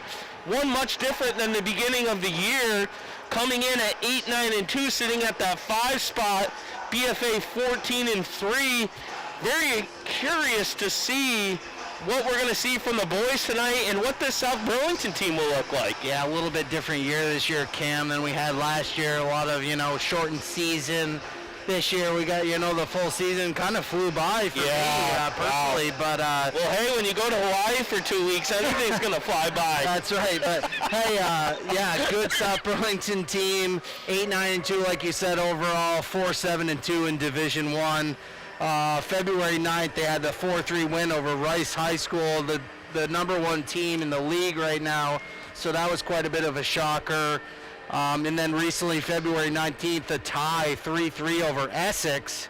And then their last game on the 21st versus Middlebury, a 3-1 win. So this team cannot set back. You need to take this team seriously, and BFA needs to do that. They got to get a lot of pucks on net. You got a good goaltender in net. And, you can't set back. You got to use the body, get physical, and get under their skin a little bit. Good point there. South Burlington, 3-1 win down at Middlebury on Monday. A lot of VPA games being made up on that Monday holiday. I know BFA was looking to get that rematch against Rice, but Rice had a remake game as well. I forget who they were pegged against. But curious to see what those legs look like coming off just a 1-day rest. I guess you could say 2 going into tonight. Right. BFA certainly coming off one of their better passing performances. Don't want to take anything away from BFA, but again, it was Rutland that they played, a 4-win team all year. Majority of the wins coming against Division II teams. We talked highly about Matt Merrill, Colin Audie, that Levi Webb line. I know BFA has struggled to get 2 lines going all year. Woods come in nicely with Beauregard and Savoy. That line got going last game. One of the few games we've seen that first and second line kind of edge up on competition and both throw a couple haymakers left and right and get out to an early convincing lead. Yeah, BFA's done well. They got early on the board against Rutland. But, yeah, like you said, Rutland, a team you could sort of have that little bit extra time going to the zone, a little extra time in the neutral zone. You might not have that with a South Burlington team. They might not give you the opportunity to have that extra second. But yeah, great passing by the first line, especially with Matt Merrill trying to feed Colin Audie, many times 5-on-5. So he looked great. He's got the broken wrist, unfortunately. So I think he's going to do, a little more puck distribution and try to find those guys on the first line. Savoy hat trick last game. Beauregard, multi-point assist game for him. Yeah. A lot of guys look good last game. Yeah, Beauregard, I think he only had 3 or 4 assists on the night, but credited with 5. We go with what the score sheet says. Right. He's all the way up to 23 points. Let's take a moment to thank our sponsors, Northwestern Orthopedics, Collins Pearly Sports and Fitness Center, Barrett Ford, JC Image, Handy Toyota, and Corporate Fitters. If your business would like to be a sponsor for Northwest Access TV sports coverage this winter, please contact 802-782-8676. That reminds me, we'll be giving out our Northwest Access Player of the Game, sponsored by Corporate Outfitters. To conclude our post game, we will have our final Northwest Access Power Rankings of the season going into the playoffs. Not a lot has changed as far as the playoff picture goes. We'll talk about that during the second intermission. So a lot of good material on hand tonight for you folks. I personally, I couldn't agree with you more. I kind of look tonight, we talk about the first and second line clicking, but I kind of look for that third line with Wilbur Rafferty and Schreindorfer finally coming back to forward when he's had to been utilized as a utility player, Right. to kind of maybe get the weak matchup against a South Burlington team who can only really roll 1-2 lines here evenly against a BFA team. I think they're going to be a big part to wearing down this Wolves team in general tonight. Yeah, Schreindorfer has been solid all year for that third line. I know he had to go back on defense a couple games with, the COVID protocol issues or whatever, injuries and stuff. But yeah, he's a great player, and I think that third line is gelling very well and have great chemistry. So yeah, I'd like to see them, have a great game tonight. Yeah, I know Wilbur and Rafferty skated pretty well so far. I thought Daniel Rafferty, he's been one of the more physical players, really been out in front, forechecking. Tommy Wilbur playing a disciplined game as far as staying back, but also getting in there for support when needed. So curious to see how that line matches up either against every other third line of South Burlington or a short-shifted first or second line against South Burlington. So I think that could come into play. Just a reminder, Northwest Access TV is a nonprofit organization. If you're enjoying the sports coverage throughout the year, please consider making a donation. Just visit northwestaccess.tv/donation. We talked about Sean Beauregard getting to 23 points on the year. Colin Audie sitting at 28. Yep. Again, would like to get a good team win tonight, but 30 points for a BFA schedule. 2 games canceled already this year. A team that plays, Essex twice, supposed to play Rice twice, plays the SBs twice, the Colchester twice. Anytime you're a Bobwhite, when you roll 3 lines and a 4th line every other shift or whatever it may be, and you take 28 plus kids and you can tally up 30 points, that's pretty impressive. So that's something we're going to look out for tonight. Yeah, Colin, 8 goals, 20 assists. He had an assist and a goal last game. So yeah, sitting at that 28 mark, it'd be great to see him knock off that 30 and go into playoffs on that, on his high horse. He's had a heck of a season, but yeah, it'd be great to, knock into that 30 zone. Yeah. On the other side, South Burlington, we didn't see the game down at Cairns. I can't remember. We might have seen this team come up during the COVID year for one of the few games. Just looking at this roster, first thing that kind of pops out to me is Rowan Killian, number 4. I know we talked about him a lot last year, and you said there's a few other players there that you remember calling for Sean Jones' squad. Yeah, number 24, the junior Will Hirschberg, very good skater, very good player for this team. But yeah, other than that, I think Will Bradley, another guy. But yeah, other than that, I think this South Burlington team has great goaltending. I think they're a good skating team overall.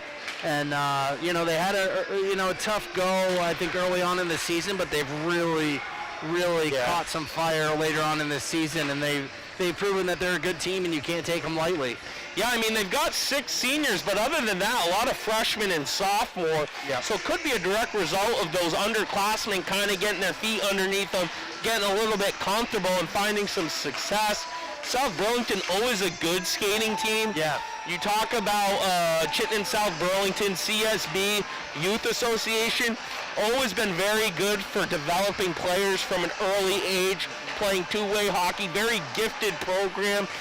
This is a sprinkle of that, as that youth program usually distributes into South Burlington, Rice, CVU, MMU a little bit, of course. So just very curious to see what this team brings. With that, we will take a break, and we will be back for the national anthem and starting lineups. Again, Cameron Ward alongside Jason Bliss as your BFA Bobwhites, number 2 in the VPA, hosting the number 5 South Burlington Wolves. We will be back for puck action momentarily.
where tonight we're going to have a little change in the order of what we normally do. And thanks to Coach Jones and the South Burlington Wolves for your patience.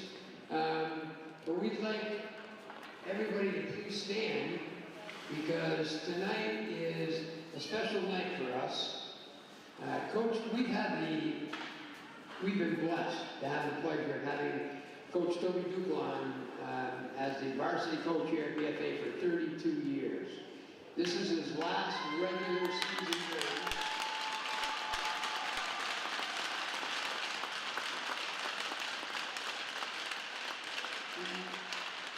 At all times, he's handled himself with class and dignity, and has been an outstanding advocate for high school hockey in the state of Vermont. And he has been a mentor, a teacher, a coach, but most importantly, a friend to all of us lucky enough to know him. So please raise your signs, and for Coach Toby Duklon,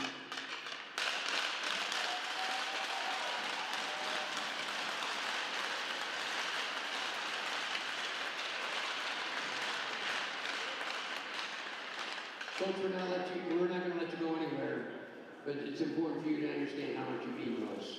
Love you.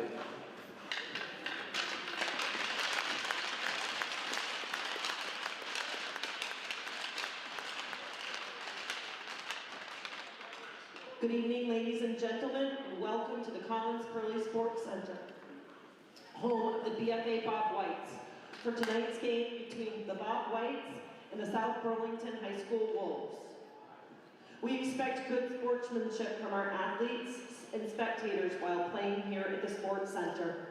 Please refrain from making inappropriate, disrespectful, or insulting remarks at the players, coaches, officials, or fans. If you witness such behavior, please report it to the site administrator. Failure to abide by our expectations could result in your removal from the complex property.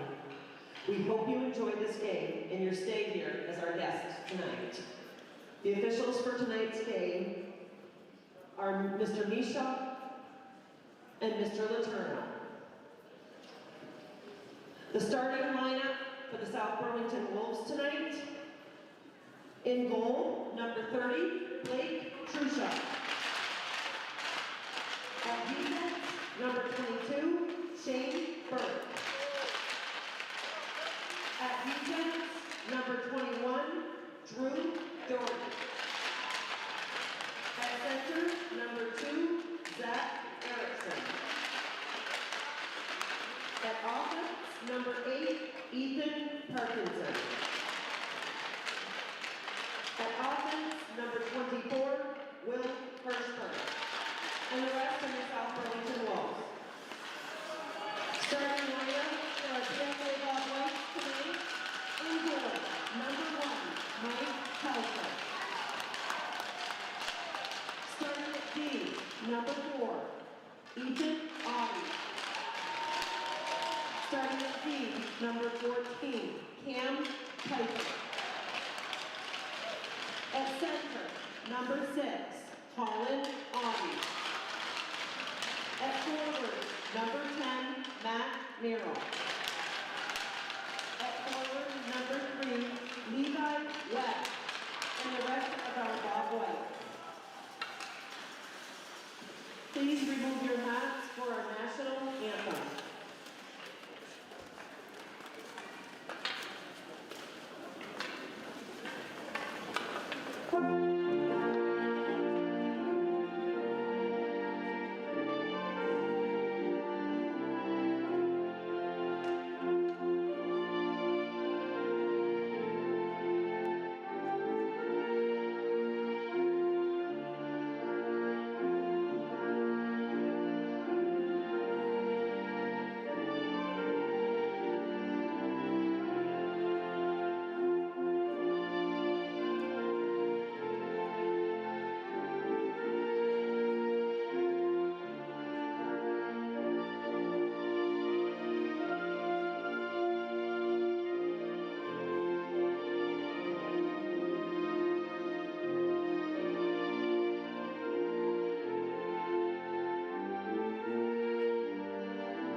Gentlemen, Cameron Wood alongside Bliss live here at the Collins Pro Sports Complex.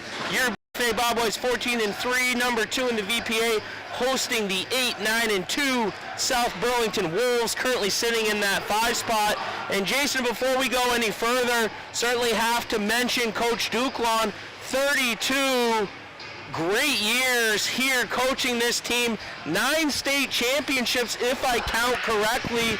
Duklon and what he's meant to not only his players, but this institution itself is nothing better than great.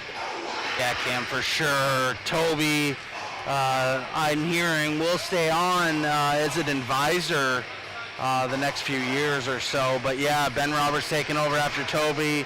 Tough shoes to fill after 32 years, and what he's done for this program, just a phenomenal coach all around.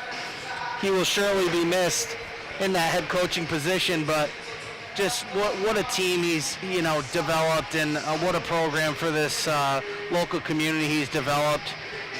Just amazing, and you can't say enough about him and how well he's done. 9 state championships, and it'd be great to add on another one at the end of this year if we can do so. So let's see what happens. 3 in a row would be something special. Be pretty cool for us too. It'd be pretty cool for us. No, just looking out there, get a little bit of a spurt from 22. I think the boys are ready to go. Before we get started, both my sisters with birthdays this weekend. A special 30 to my sister Liza Lou Wood, listening in down in Stamford, Connecticut. So shout out to Liza, obviously Jill as well, but just another birthday with Jill. But happy 30th to both of you, Liza, you especially turning 30. So just about to get underway here. Jason, I mean, I know we talked about both squads, haven't seen a ton of South Burlington, but what are you thinking for a score prediction tonight? I know I was talking to Beauregard's father earlier before the game. I think BFA is going to come into this. It's a home game. They're going to be pumped up. Last home game of the season before playoffs. I'm predicting a 4-1. Ooh, 4-1. I like that. No, I mean, I think this is a good opportunity for them to kind of make a statement going into the playoffs. We talk about them, South Burlington Wolves, beating the number 1 team, Rice, I think in a 4-3 battle. They tied Essex, 2 teams that BFA struggled to score against. A big win tonight here would certainly put a feather in their cap headed into postseason. What about yourself? You got any predictions? Oh yeah, that's a good point. I'm gonna say 5-2 Bobwhites. Okay. Which is kind of copying you with a 3-goal differential. It's all right. We'll see what happens. Let's go. So we're underway. Great crowd, folks, here tonight. Again, celebrating Coach Duklon's 32 years here at the Academy, as South Burlington with possession, trying to get it through the neutral zone, coming all the way out to Ethan Audie, who pushes it up to his brother Colin. 2-on-2. Shot there. Good block shot. Rebound by Webb. Webb with a great opportunity there. And the quick save by Trushan, the freshman goalie, early. Yeah, Trushan, freshman, smaller body in the net, smaller goalie for Division I, really. And obviously doesn't have that experience as most of these Division I goaltenders do. So we'll see what happens. Put a lot of rubber on him if you're the BFA team. Referee staff tonight is our good friend Letourneau, and who was the other that you caught? I didn't see the other one. I think it's can't see right now. We had mentioned other than the scoring summary itself, pretty clean, good officiating game. Last one against Rutland, so hopefully they let the boys play, and we see some good action here as BFA in their offensive zone. On the far side boards, Frady's chipping it out. Good job by Kevin Frady's there as he has room. One-on-one, shot on net.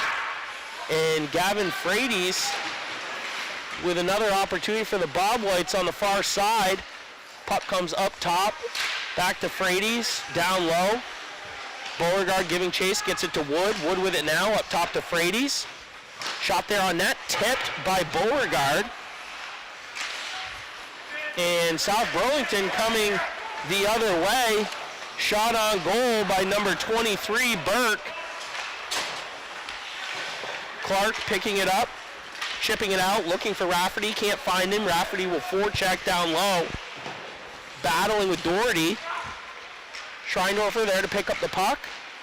In front, shot there just over the crossbar as Lamphere will sink in on the far side to hold it in. Doherty getting it all the way to his far side winger. Knopf unable to push it out. BFA with it now is Rafferty. Rafferty behind the net, chips it to Schreindorfer, looking for Wilbur in front. Circling is Schreindorfer. Leaves it down low for Rafferty. Rafferty pushes it to the far corner. Doherty there to pick it up. Shot there on net, good blocker save by Truchon. Puck comes out. Duclain calling for a line change as Johnson throws it all the way down. I thought there's a good example right there. Drew Doherty holding his composure behind the net.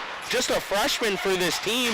I think that's where we'll start to see some of these underclassmen really come into play for the Wolves here tonight. Yeah, for sure. Younger team for this Wolves team. But, yeah, great composure, like you said, holding on to the puck, kind of trying to quarterback that, break out of the zone. But Truchon, couple shots there, couple great saves by him early on in this first period.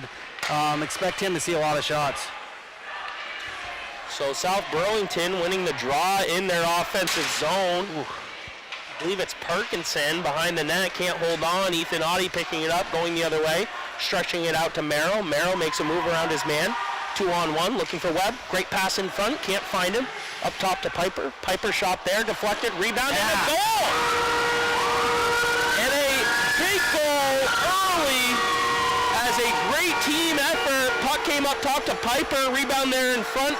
Matty Merrill doing a good job being in the right spot, getting the early goal for the Bobwhites. Yeah, Shaka blocked from the point. I know Truchon got a little mixed up there with that block shot, kind of got out of his positioning in goal, and that shot blocked from the point found Merrill wide open, and he found the back of the net. Early goal for him, which gives him his, excuse me for a second, 10th goal of the year, excuse me. Yeah, getting a great goal with a good play there, give and go between him and Colin Audie last game. Number 10, Matt Merrill, assisted by number 14, Cam Piper. So it was Merrill from Piper. Piper with that initial shot. There's a rebound there, like we said, in front. Truchon able to cover it up. Merrill there to throw it underneath him, almost like a 5-hole there. And again, about 4 minutes in, Bobwhites up 1-0. Yeah, Piper getting his 6th assist on the year for 8 points.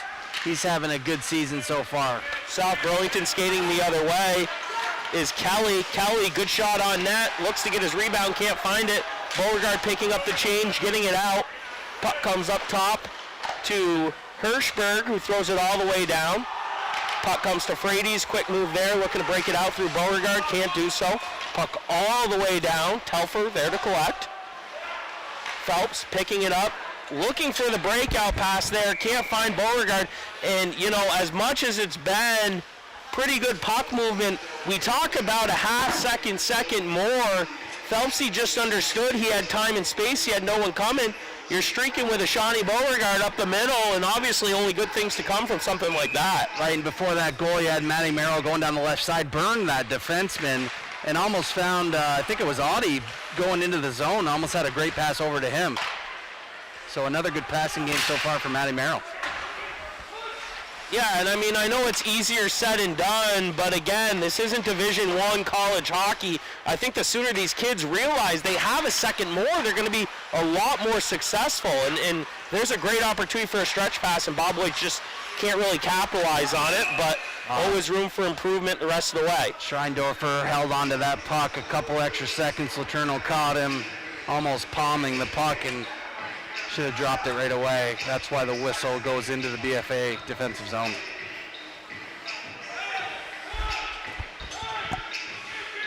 But good game so far. BFA 4 solid shots. South Burlington with 3. Telfer getting tested a little bit, but not too aggressive for him so far. I didn't bring my rule book tonight, so hopefully I don't have any two-man mistakes. I was just gonna say too many mistakes. Oh, I thought you were going to say two-line passing. No, it's. Hey, listen, cramp every once in a while. Shot there in front, Levi Webb, little toe drag to his forehand, up and over the far side crossbar. Might have gotten blocked by Chandler just off his pad. There's a little hack there on Webb in front, no call. Levi Webb always doing a good job getting in front, kind of pestering the defensive units for the opposing teams. And, has been known to draw penalties as he's doing work in the corner, him and Colin Audi. Colin with it behind the net.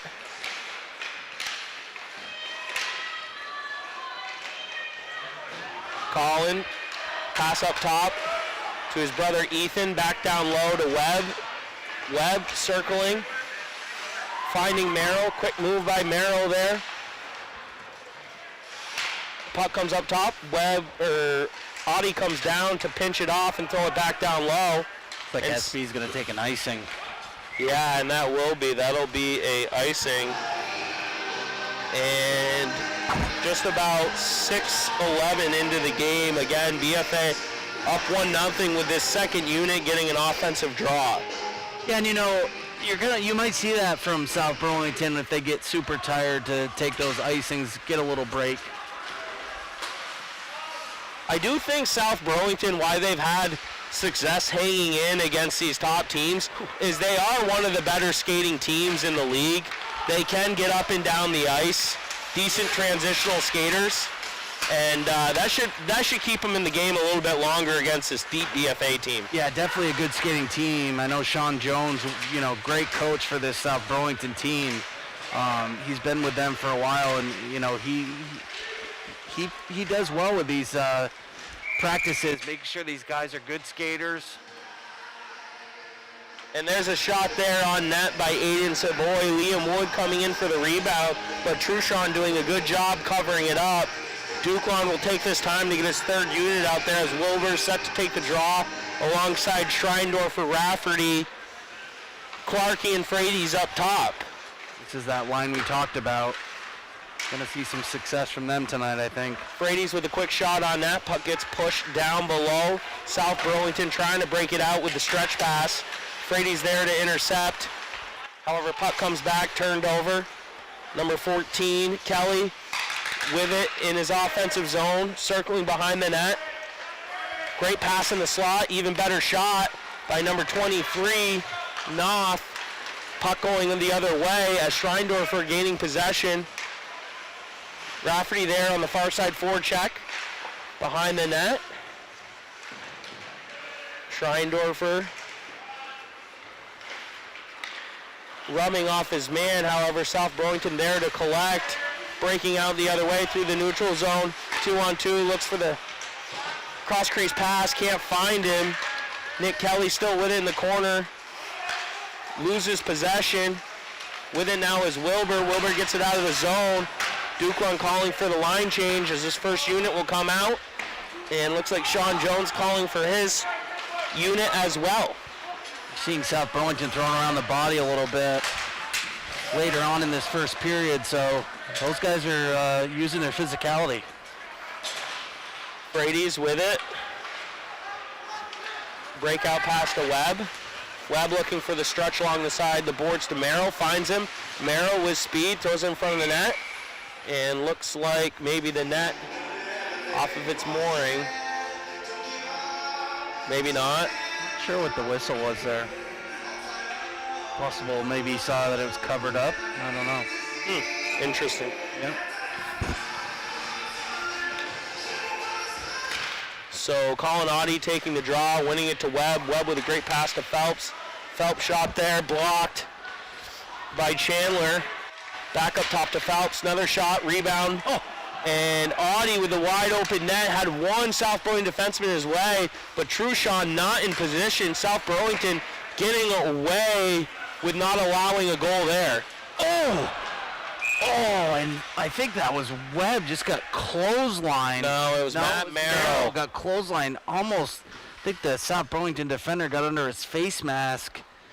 And I mean, the stick was high, but it did just get caught up around the neck area. I don't think it was intentional or anything. His glove looked like it got caught up in his face mask, but that was looked a lot worse, I think, than it was. But 17, Andrew Chandler going to the box. So we'll see the Bobwhites on their first power play. Looked pretty good last game. First unit out there is Audie, Beauregard, Savoy, Johnny, and Ethan Audie up top. Johnson to Ethan, slides over his brother Colin. Shot there, rebound to Savoy, can't get a shot off, circles back around, gets it to Colin Audie, back to Ethan Audie, looking for Johnson. Shot on net, blocked, rebound just wide. Beauregard there down low to pick it up. And South Burlington doing a good job getting it out as Ethan Audie unable to hold the line, however picks it up, skating all the way through his defensive zone, through the neutral zone, 2-on-2, circling all the way around. He did this last game. Carousels, shot there, rebound, and a goal! Colin Audie with his 29th point of the year, assisted by his brother Ethan. The carousel. I think Ethan, just skated from here to Dukes and back, almost kind of like a reverse wheel run, Bless. I mean, it was a coast-to-coast butter on toast all the way around the net. Found a way to get a shot off. I think the rebound might have come out to his brother, Colin, and he just buried it home past Truchon for his 29th point of the season and his 9th goal of the year. So we'll listen and make sure there wasn't another assist there. 11:24, the first period by number 6, Colin Audie, assisted by number 4, Ethan Audie. So Audie brothers tag teaming for that one. 11:24 on the power play. It's easy enough, Audie to Audie. And you know what? Audie squared. BFA getting up early on in this game is only going to help them throughout. Yeah. Especially during, against this feisty, tough South Burlington team. So capitalizing on that power play is huge. Third unit out for the Bobwhites with Clark and Fraze for support on the back end. Just about 5 minutes left in the first period. Again, live here at the Collins Pearly Sports Complex, concluding this 2021-2022 regular season. Bobwhites looking to get their 15th win on the season, finish out 15-3. I got a delayed call here. Would be good enough for the 2 seed, looking to host a CVU Red Hawk team in that 2-7 matchup, and as Jason called it, looks like Bobwhites going on their second power play of the night, as Audie, Johnny, Savoy, Bobo, a.k.a. Beauregard, all coming back out for this first unit.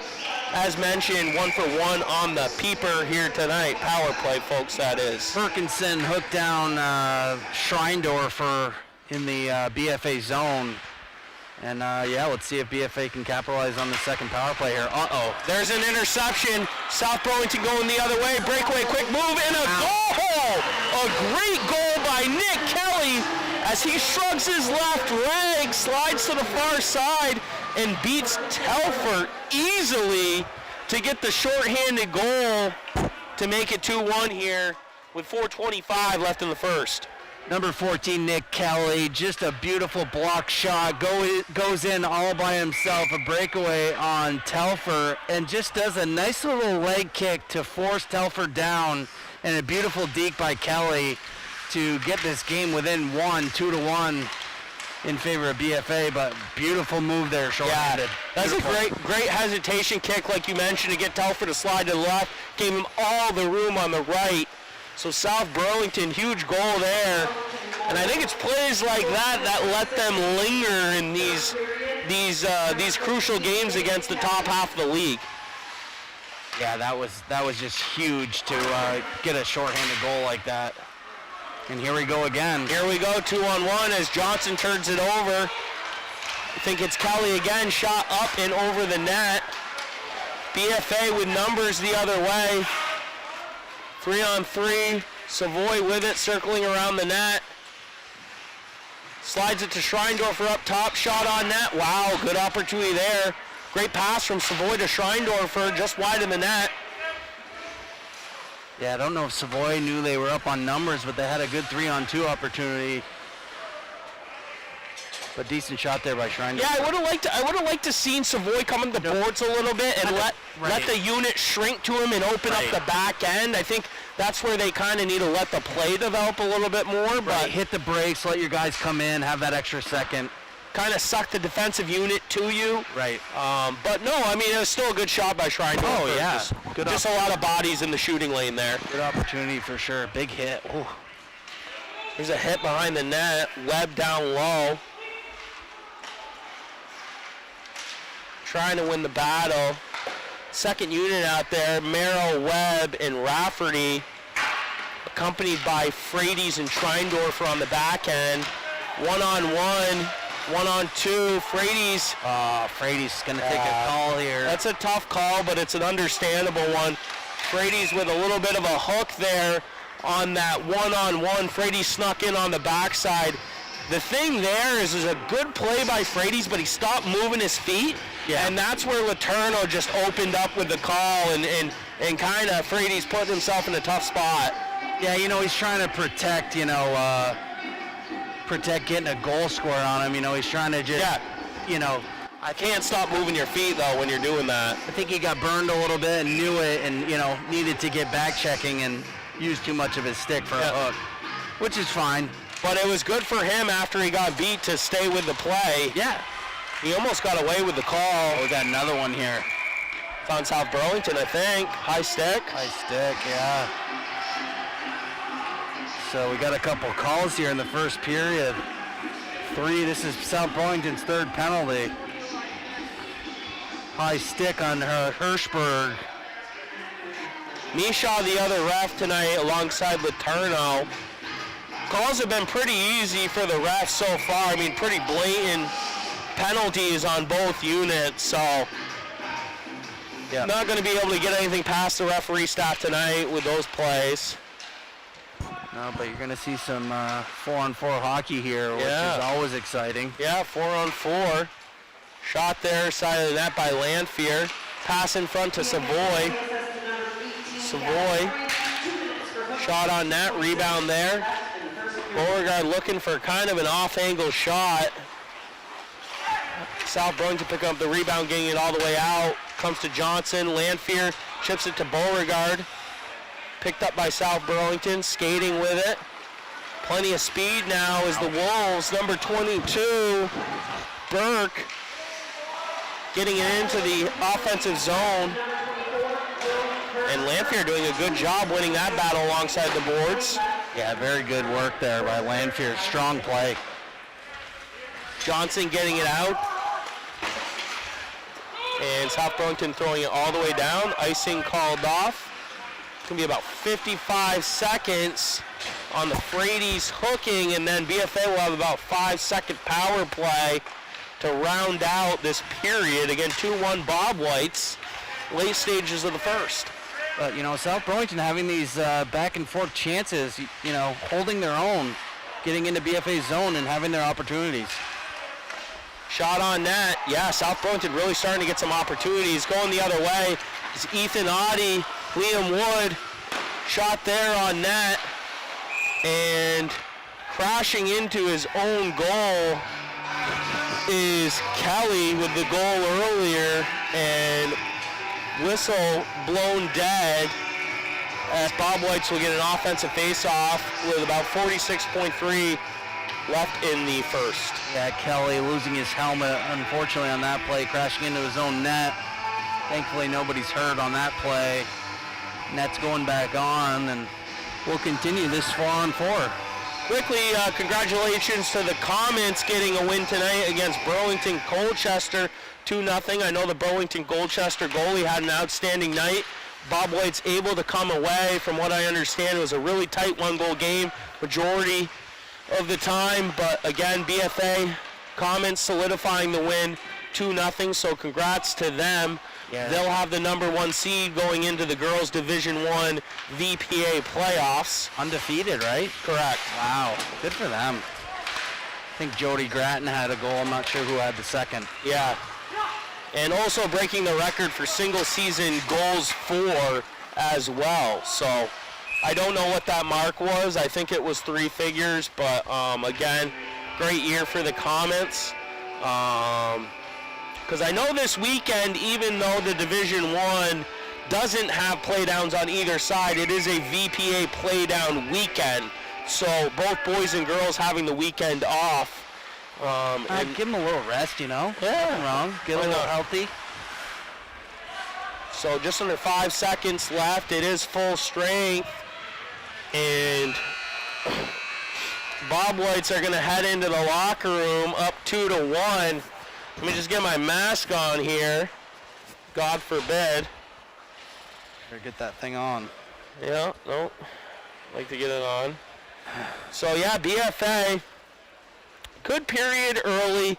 Again, up 2-1, out early with 2 quick goals to jump out front.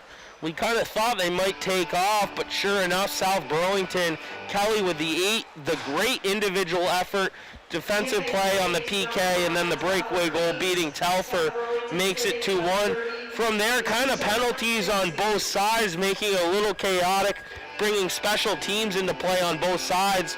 As a result, we stand here again, 2-1, Bobwhites up going into the second period. Yeah, great goal there by Merrill, finding himself wide open from that shot by Piper from the point. Yeah. And Colin Audie getting his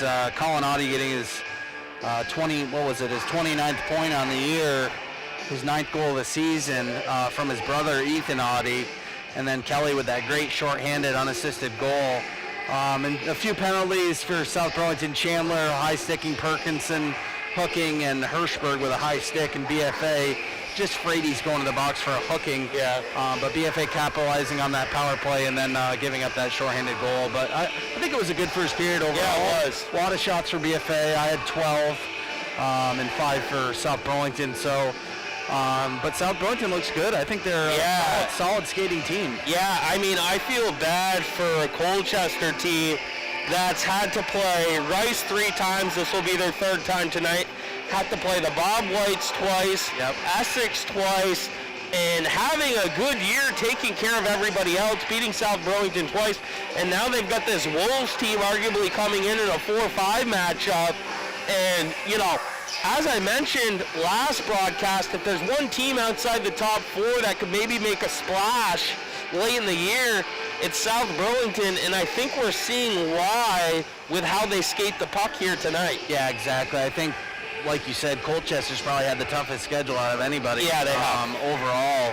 And they've done well with what they've had to deal with for sure. So, yeah, I think it'll be a great 4-5 matchup if these 2 teams end up meeting up. Cool. Let's take a moment to thank our sponsors, Northwestern Orthopedics, Collins Pearly Sports and Fitness Center, Barrett Ford, JC Image, Handy Toyota, and Corporate Outfitters. If your business would like to be a sponsor for Northwest Access TV sports coverage this winter, please contact 802-782-8676. Again, talk about Corporate Outfitters, our Northwest Access player of the game. A lot of the players that have stood out so far have already been a player of the game. Again, you know, would like to hand out the player of the game to the candidate who deserves it. Not going to give the same player the same shirt. No need to have 4 of the same shirt. So we're going to look for someone else outside of maybe the people, you know, on the scoring sheet. I know Piper there with a great defensive play there, or not defensive play, but defensive play holding the blue line, getting the shot on net. But maybe some other candidates so far around the puck. I look at Frady's. Yes, he did have that 1 penalty, but he's been in the mix. I think he's played a good defensive game. So keep an eye out for that. Again, feel free to comment. We'd be happy to take your opinion into consideration. Again, if you know the person's already got it, you know, we're going to give it to someone else. But look for that during post game. You know, it's now time, like we said, to do our final Northwest Access Power Rankings of the year. Not much movement. We're going to go top to bottom because the only movement we really have is down below. It's been a lot of the same. It's been a really straightforward year. Starting out, you know, other than the first couple weeks, holding strong start to finish is 15-1-1 Rice. in the number 1 spot. Yeah, Rice, 15-1-1, super good team, great skating team, a lot of good players, and a well-coached team. They had two wins over Colchester, 2 wins and a tie over Essex, and 1 win over BFA. We got the chance to see them, and yeah, they're going to be a tough team to beat for sure. Yep. Number 2, 12-4-1 Essex. Essex tied to Rice, 2 wins over BFA and 2 wins over Colchester. They've done their job the last half of this year, and put up all these wins in the last second half of the season. Number 3, your BFA Bobwhites sitting at 14-3. BFA beating that great Colchester team twice, and that big win over a good Northeast Clinton team we got a chance to see, and that was a fun game to watch, and I thought BFA played great. Yeah, and just quickly going in, we didn't really think that was going to be one of their tougher games, but looking at their schedule, and with the 2 losses to Essex and the loss to Rice, you could certainly argue getting this win here tonight and having 2 wins against South Burlington. But that Northeast Clinton win looking like one of the better ones on their schedule. Yeah. Number 4 is Colchester at 11-6-1. Colchester, one of those dark horse teams. It's going to be tough going into the playoffs to play them. 2 wins over South Burlington, and 1 win versus Milton was a key win for them. Yeah, Milton's one of those teams, as of the past couple weeks, has been kind of outside looking in. 12-5-1, currently sitting number 2 in D2. Milton playing a little bit of a split schedule, so certainly look for that as a key win under Colchester's belt. And number 5, 19-0, the only undefeated team in boys varsity hockey is 19-0 Hartford. Yeah, Hartford, just a bigger team. 19-0 speaks for itself. 1 win versus a good Milton team, 1 win versus MMU, and 1 win versus U32. So that rounds out the top 4 teams in Division II, beating all 3 of those top teams. And our new mix-up, we took 12-5-1. We had Millen as outside looking in, but I really think this 8-9-2 South Burlington Wolves team, when you look from a power ranking standpoint, they should be mentioned with what they've done as of late. Yeah, well deserving for this South Burlington Wolves team. 8-9-2. They had a 1 win versus Milton, a 4-3 win over Rice, which was just huge for them, beating that number 1 team, and a tie versus our second place Northwest Power Ranking team, Essex, a 3-3 tie versus them. They're comparable in index points to Milton, which is 12-5-1, the previous team, which we had outside looking in, and it's deserved to be an honorable mention, just being just outside of the Division I top 5, this South Burlington team, because they're right there. They're right in the mix, and they're a team lately to be talked about, so they're well deserving of that. Well, I think when you look at average index points, and you've got Milton and South Burlington with basically the same average, but South Burlington with 9 losses, I think that's where your strength of schedule really comes into play. Like a 500 record, and those key wins that we talk about in the head-to-head, we felt like we had to give them the jump ball there. So there's your Northwest Access Power Rankings. Just a reminder, Northwest Access TV is a nonprofit organization. If you are enjoying the sports coverage throughout the year, please consider making a donation. Just visit northwestaccess.tv/donation. Again, celebrating Coach Ducalon's final year. He will be on staff next year as an advisor, associate coach, whatever you want to refer to it as. But 32 great years, 9 state championships. So again, congrats to Coach Ducalon, the boys wearing number 32 in practice warm-ups, pre-game warm-ups. So great honorable mention. AD Dan Marlowe coming on saying great things. So again, congrats to Coach Ducalon. We appreciate everything you've done for our program. Me as a Bobwhite itself. Obviously, you even going to Rice, friends grew up playing with all these kids. Always respected him, as a coach. Playing against him. Right, whether you're playing against him or just know him as a person, you always respect a guy like that. That's just so huge for the community. And he'll truly be missed, but thankfully he'll be, still be around. But missed as a head coach. So congratulations to Coach Ducalon. With that, we're going to take a quick break, and we will be back live for second period action. BFA Bobwhites currently up 2-1 on the South Burlington Wolves.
Welcome back, ladies and gentlemen, live here at the Collins Pro Sports Complex. Wednesday hockey action. 14-3 BFA Bobwhites hosting the 8-9-2 South Burlington Wolves. Again, BFA, as long as they're take care of business, looking like they're going to end up in that 2-7 matchup hosting CVU. South Burlington Wolves, on the other hand, looking like they're going to Letty against a 4-5 matchup in the Colchester Lakers. Again, Jason, 2-1, but still 2 periods left to action. Yeah, a lot of hockey. Great save there. Yeah, a lot of hockey left here for South Burlington to make a comeback here. And we haven't talked a lot about Trushan as he'll glove that fluttering puck, but for a freshman, been out of position a couple times, but looks pretty good. Yeah, Trushan definitely is a freshman. Like you said, I think he gets a little out of position when those shots get blocked from the point. Yeah. You know, he's either moving side to side. And that happened to him, unfortunately, on a couple of those plays. Liam Wood winning the face-off, fan shot there, rebound in front, can't get a shot off as South Burlington going the other way. Liam Wood doing a really good job this year winning face-offs for this team. I think that's given Beauregard and Savoy with a couple quick opportunities off the face-off this year in the offensive zone. Yeah, Savoy's fired off a couple right off the face-off, and close one there. But yeah, those face-off wins back to Savoy or Beauregard and fire those shots off gives you a lot of chances. So puck out of the zone. South Burlington skating the other way is Erickson. Erickson, another good player for this team. Haven't talked about him a ton tonight, but going to look for him a little bit in the second period to get the Wolves offense going. Puck behind the net. Knopf there, kicked out front, up top of the point. Good block shot by Savoy. Another good block shot by Beauregard. Erickson picking up the rebound. Another block shot. And BFA finally able to get it out of the zone. Yeah, BFA just getting in front of everything. Shot on net as Savoy finds the blocker of Trushan, almost finding the crossbar after. Tommy Wilbur, great move, pass in front. Ooh, and there was a good opportunity between Raff and Wilbur as Wilbur made a great move on the defenseman looking for Rafferty far post. Yeah, good little stick check there by the South Burlington defender to not allow that shot to get on net. Puck cleared all the way down by South Burlington. Lanfear there to pick it up. Chips it to Rafferty. Puck kicks over to Schreindorfer. Schreindorfer gets it down low, chases his own dump. With it behind the net is Schreindorfer. Sauce pass up top. Johnson unable to hold on.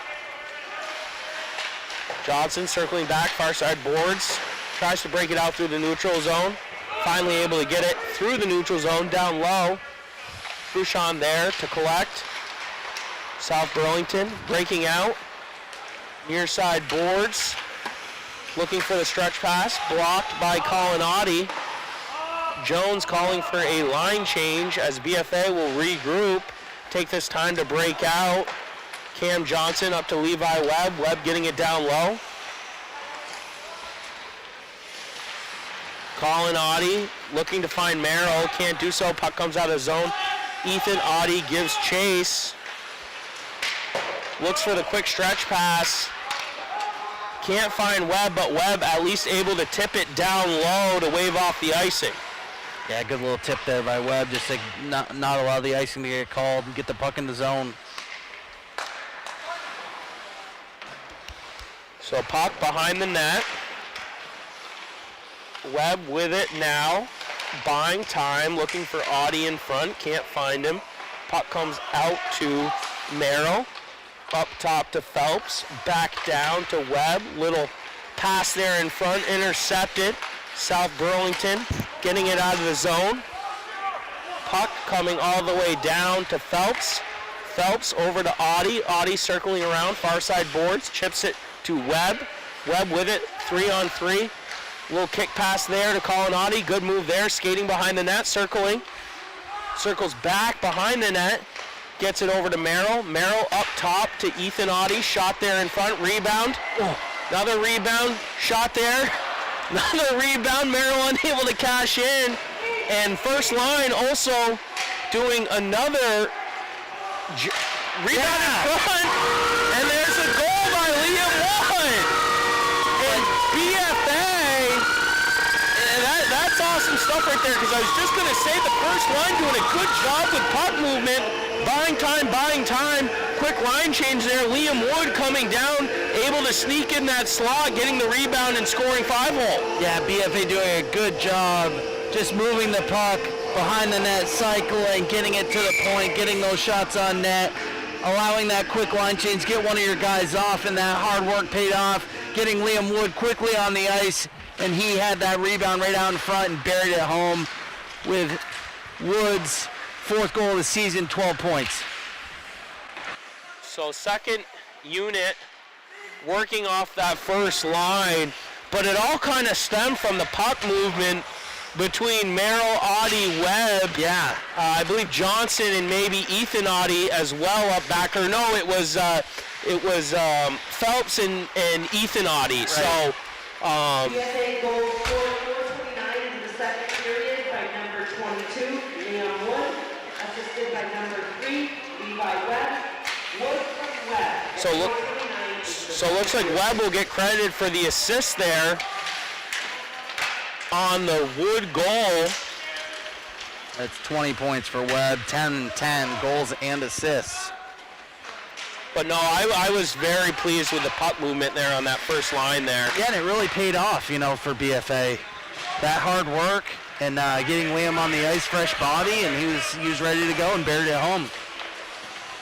Kudos to him. So BFA up 3-1, just under 10 minutes, getting a much-needed goal as South Burlington was certainly coming up on their heels awfully quick. As BFA, again, with a great start to the game, jumping out 2-0. But South Burlington just hanging around. We'll see where they can go with it from here as Johnson getting it down low for the Bobwhites. Yeah, but BFA getting that crucial 2-goal lead late in the second period. Lanphier doing a good job holding it in. Defensively, puck up top to Wilbur. Good pass from Wilbur to Schreindorfer. Schreindorfer up top to Johnson. Shot there, rebound. Rafferty unable to find the rebound. South Burlington going the other way. And puck all the way down to the BFA offensive zone. Wilbur with it now. Passes it up to Schreindorfer in the neutral zone.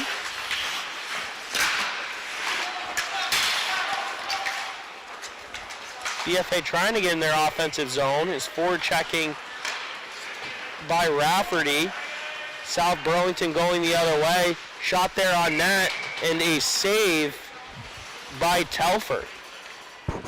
South Burlington needs a little life here. I feel like they're sort of sitting back, looking a little tired at this point in the second period. I think they need a little momentum booster here to get back into this game. Good face-off win there for BFA. With speed is Webb. Great pass there by Webb as Audie unable to capitalize. Merrill with it. Circling back. Looks to pass in front. Rebound there. Puck comes loose. Webb slides it to Audie. Back up top to Ethan Audie. Shot on net. Blocked. South Burlington able to finally get it out. Another good line by the first unit. Good hit there by Audie.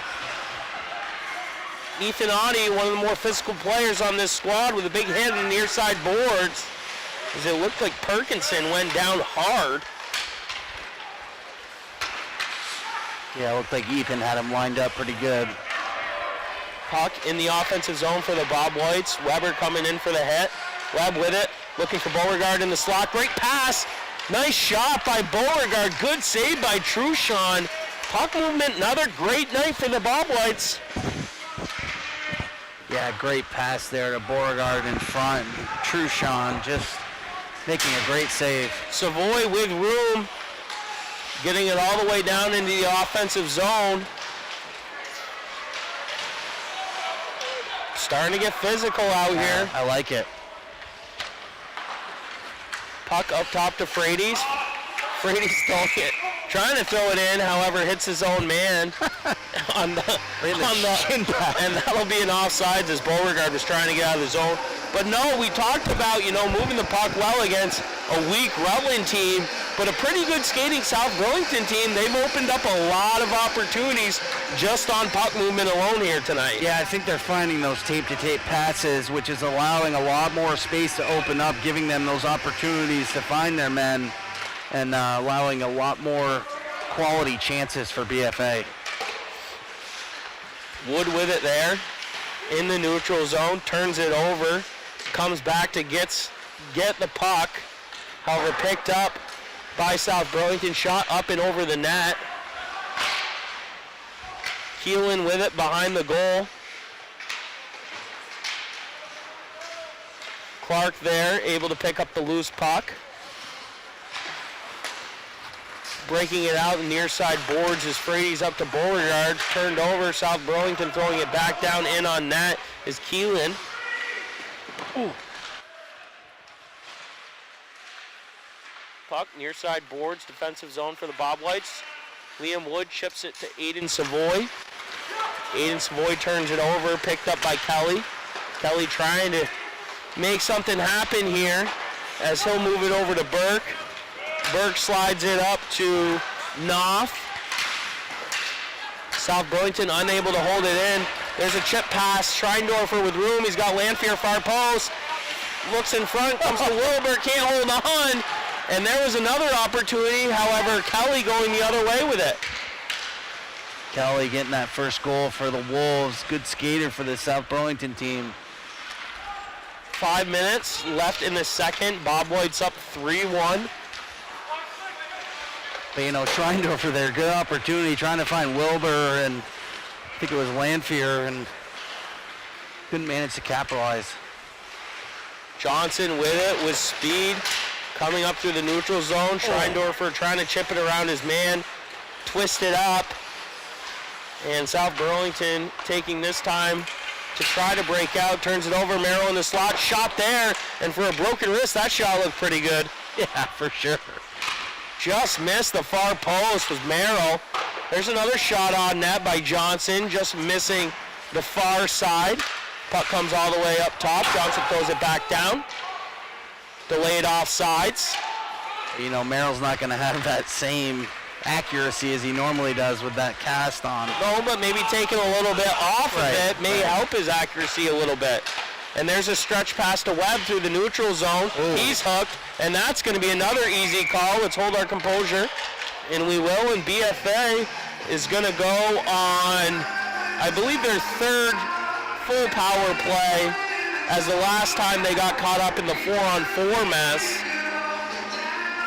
Yeah, I think South Burlington player was a little upset there, thinking that Webb might have held onto his stick under his arm. I think it's Perkinson going to the box again for his second hooking penalty of the game. So BFA 1 for 2 on the power play. Again, that third penalty ended up being a 4-on-4 for the majority of the end of the first period. So we'll credit this as their third power play, and there's a screen shot that just misses a wide open right side as Audie has a good little shooting lane there. I thought that was going to catch the post. It was so close. But good vision there by Ethan Audie from the point to see that open lane. We talked about it earlier. Webb very good at drawing penalties with his speed. Just keeps his feet moving, you know. He does that so well.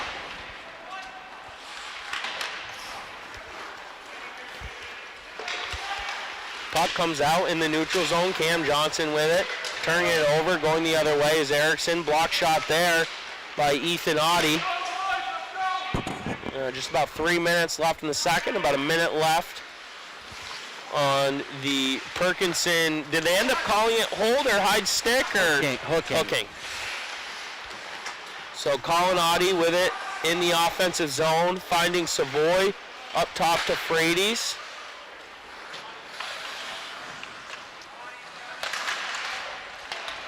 Puck up top. Comes to Levi Webb. Great pass. Even better pass to Beauregard in front. Can't find it as Webb to Audie over to Beauregard. Great puck movement here on the power play. Frady's shot there, blocked. You know, And Cam, Erickson getting it all the way out for the Wolves. Audie could have easily taken that shot. Yeah. Very unselfish play by him, being a playmaker that he is, looking for Beauregard. Yeah. Would have had a wide open net, but just a super unselfish play there by Colin Audie. And it was a good pass. He could have shot it. It was an even better pass. I just don't think Beauregard saw it coming. Right. I think he thought that Colin was going to shoot it. Up top to Schreindorfer, wide open there in front. Clear shooting lane. Good save by Truchon. Rebound comes to Merrill. Merrill circling. Looking to find someone. He's going to leave it down low for Rafferty. Rafferty going to leave it back for Merrill. Kicks over to Webb. Webb will try to cut back there. Even strength here. Even strength as a minute 45 left in the first. Merrill with it. Able to hold on. Good pass there to Raff. Raff looks for a backhanded pass. Finds Merrill. And Merrill unable to get the shot off. And Levi Webb dragged down. No call. I don't understand how that wasn't seen. 18, Sam Munson got right into Webb. It did not look comfortable for Webb when he went down. I don't know if he got speared possibly or a stick up high underneath his arm, but yeah, it was not comfortable looking. Yeah, I missed the play, so I didn't think Letourneau saw it either, as he was kind of looking towards the breakout, the transition, and Misha was already down here on the far side, but Yeah, Webb looks like he's struggling on the bench. But yeah, unfortunate play there. BFA could have gone on the power play from what I saw. But hey, can't see everything, you know. no, I didn't see it, so I don't want to comment on it. Didn't look I've comfortable. made enough comments this year.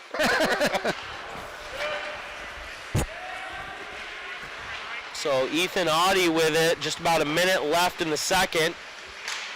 Hopefully Weber's okay. Certainly need him in the lineup. I think he's all right. He's still kind of crunched over, but I think He's he'll a be tough back. kid. I think he'll be back. Yep. He's a firecracker. Shot there all the way down low is Doherty.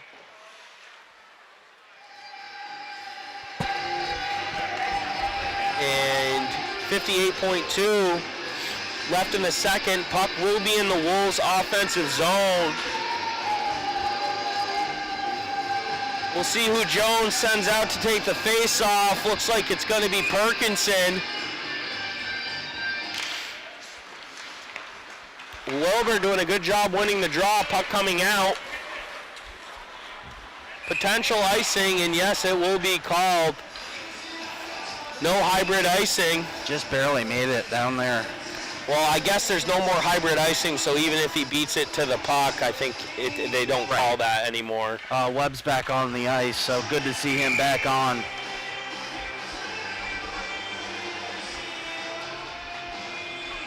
So Weber out there. We still get a little break here at the end of the second. First unit.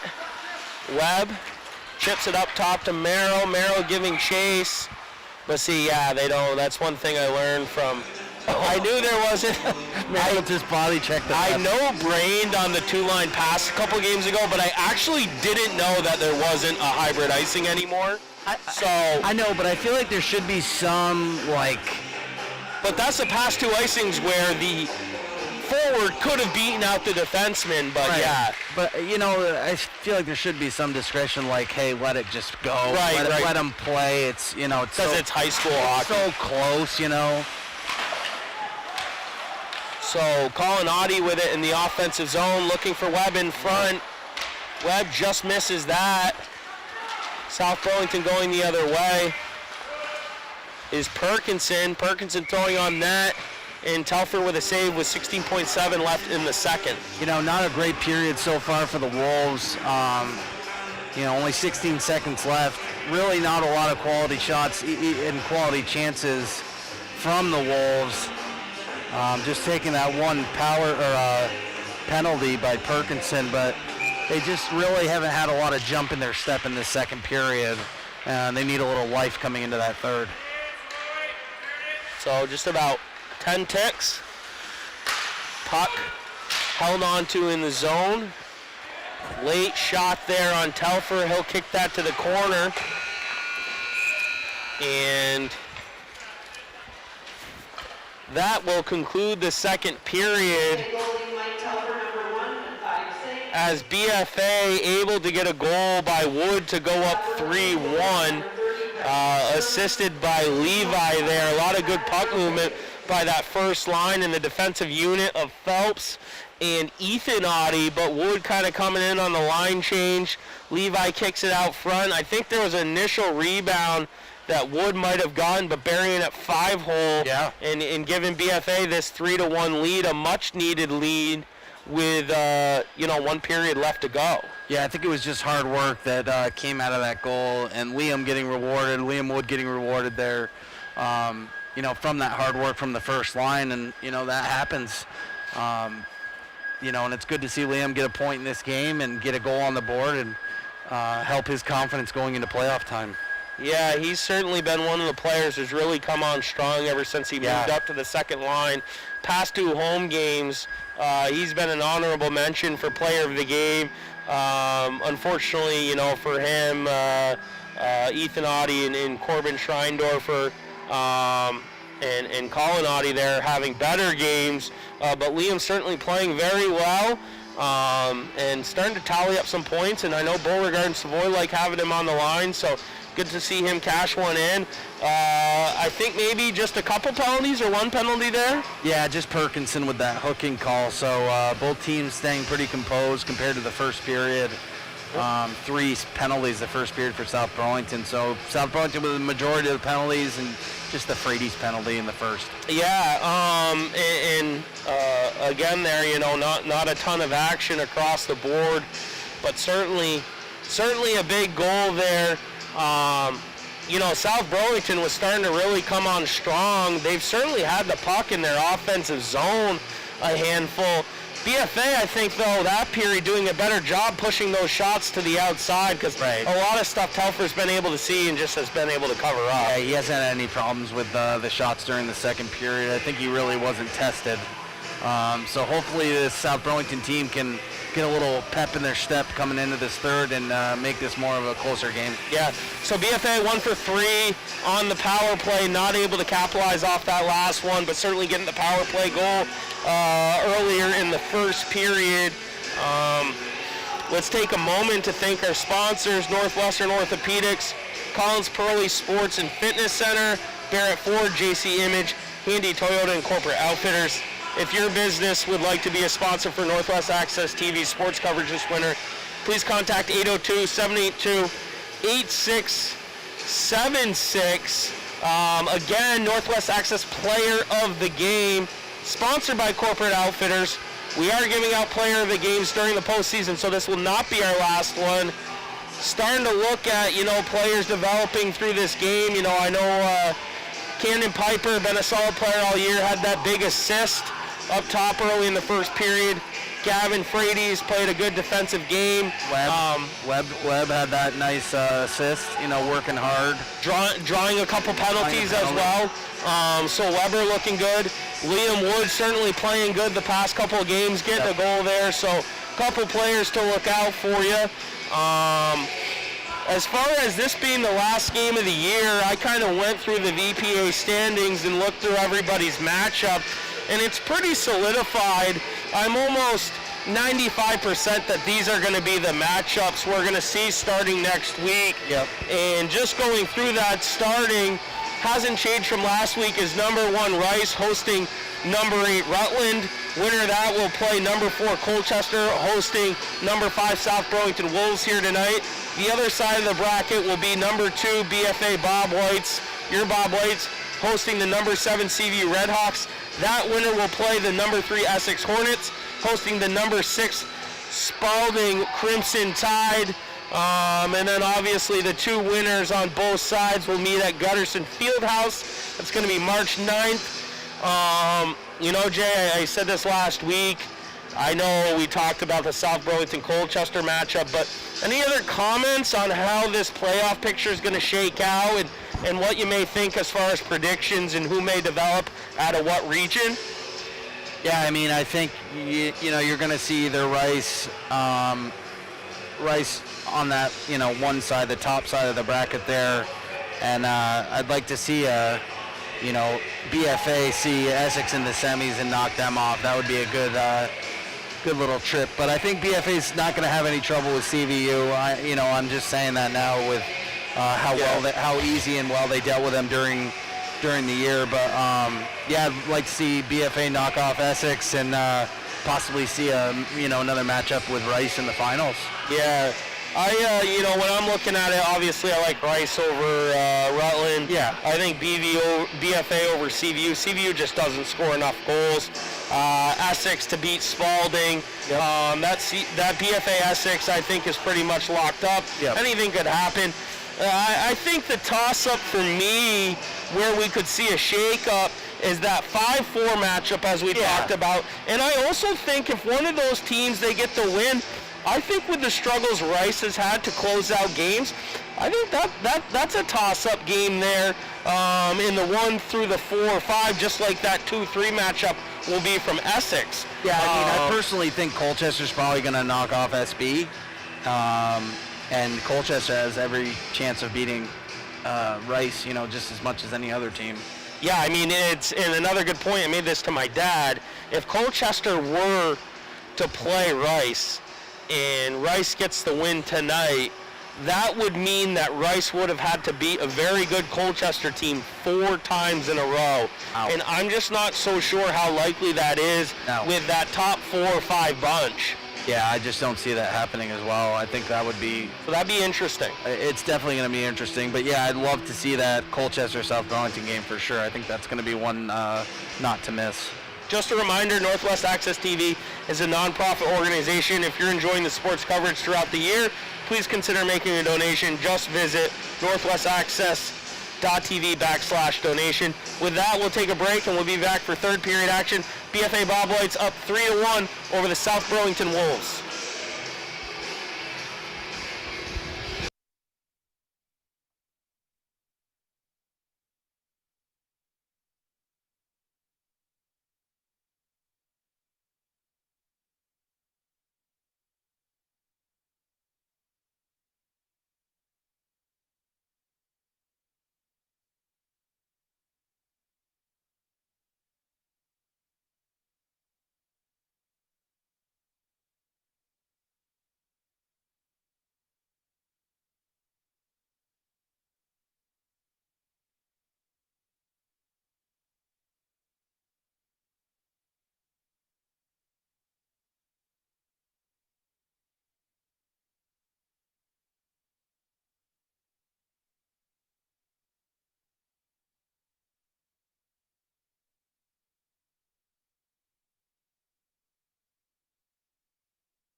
Good evening, ladies and gentlemen, or welcome back for that matter. Cameron Wood alongside Jason Bliss, aka Uncle Bliss, live here at the Collins Pro Sports Complex Fitness Center. Game 2 of hockey action as the Comets getting the big 2-0 win to round out their undefeated season against a up-and-coming Burlington Colchester team. Burlington Colchester holding in there tight, but BFA Comets getting the big win.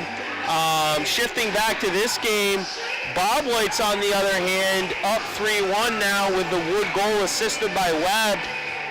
We were talking a little bit about potential player of the games. Obviously Wood with a huge goal there.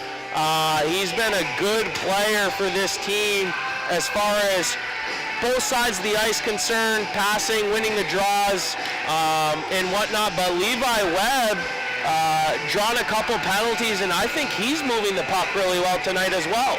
Yeah, like you mentioned, Wood, 4 goals, 8 assists for 12 points on the year.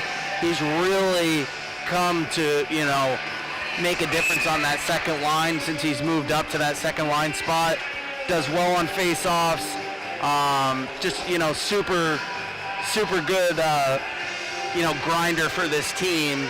And he was awarded on that last goal by the hard work from that first line.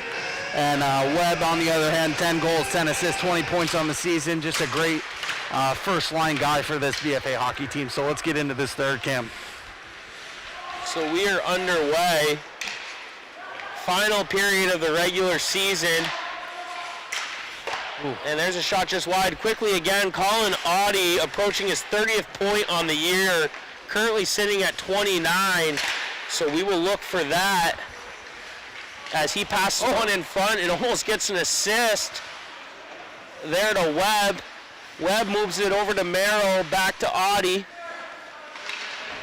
I don't know the last BFA player to have 30 points. Yeah, I know. Since we've been doing this. I know. Well, you've been doing it longer than me, but. Pass in front, rebound there, comes to Merrill, blocked, comes all the way down in the corner. Audie with it, slides it over to Webb, who tries to find Merrill out front. Can't. Puck comes up top to the defensive line. Block shot there as Piper tries to get one on net. South Burlington finally able to break it out, and Sean Jones will certainly take the opportunity to get the line change there. Well, you were mentioning Colin Audie there, and a couple opportunities to either get an assist or a goal himself. Good work. Get this second line out here, see what they can do, see if Liam can win another faceoff. So Wood has been really good on the draws all year. Gets another one there. Beauregard unable to hold it in. Clark there in the neutral zone trying to chip it back down low. Looks like there's going to be a offsides immediately. And those faceoff wins are crucial in your offensive zone, winning those back, getting those opportunities, getting those shots on net. And Savoy's capitalized on a few of those.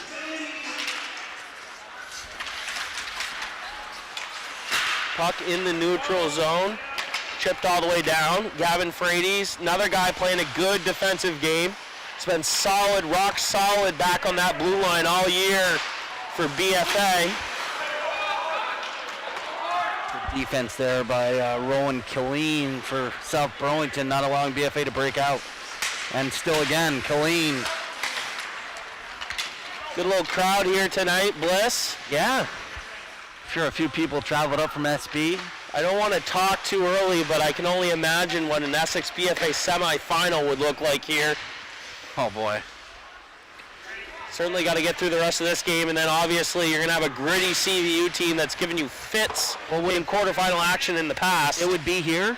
Yes, it would. Oh, wow. Yeah, because it's not head-to-head. It's average index points. Yeah, they're technically up. You're right. Yep, and that would be unbelievable. With the tie, with the Essex tie to South Burlington and the 4 losses, 2 to Rice and 2 to Northwood Prep. Yep. Just not enough there to give Essex the nudge when comparing the two teams. So, oh boy, that would be a good one. Be a barn burner. Puck in front, rebound there underneath Landfear. Puck still loose. comes out. Rafferty trying to get out of the zone, broken up. Lanphier there to pick it up. You know, you see South Burlington, they're coming out with a lot more energy this third period. A lot more than they had in the second. Well, I think they probably know, obviously, do or die, and getting one early on the board could be a pivot point for this matchup as they break the zone here. Shot on net and a save by Telfer. But they just look like a totally different team than they did in the second, and it's good to see that them have a little life. And an offensive zone face-off for the Wolves, see if they can do anything. Puck won by South Burlington. Puck able to come out of zone. Merrill there to pick it up, 2-on-2. Looking for Webb, one hand on the stick. Little backhand pass there. Just wide of the net. Shot on net. Webb there screening the goalie. Trushan able to make the save. No time to make a gamble now. Yeah, and tough one there for Trushan to even see with Webb standing in front of him. Colin Audie, or Ethan Audie firing it from the point with a hard shot.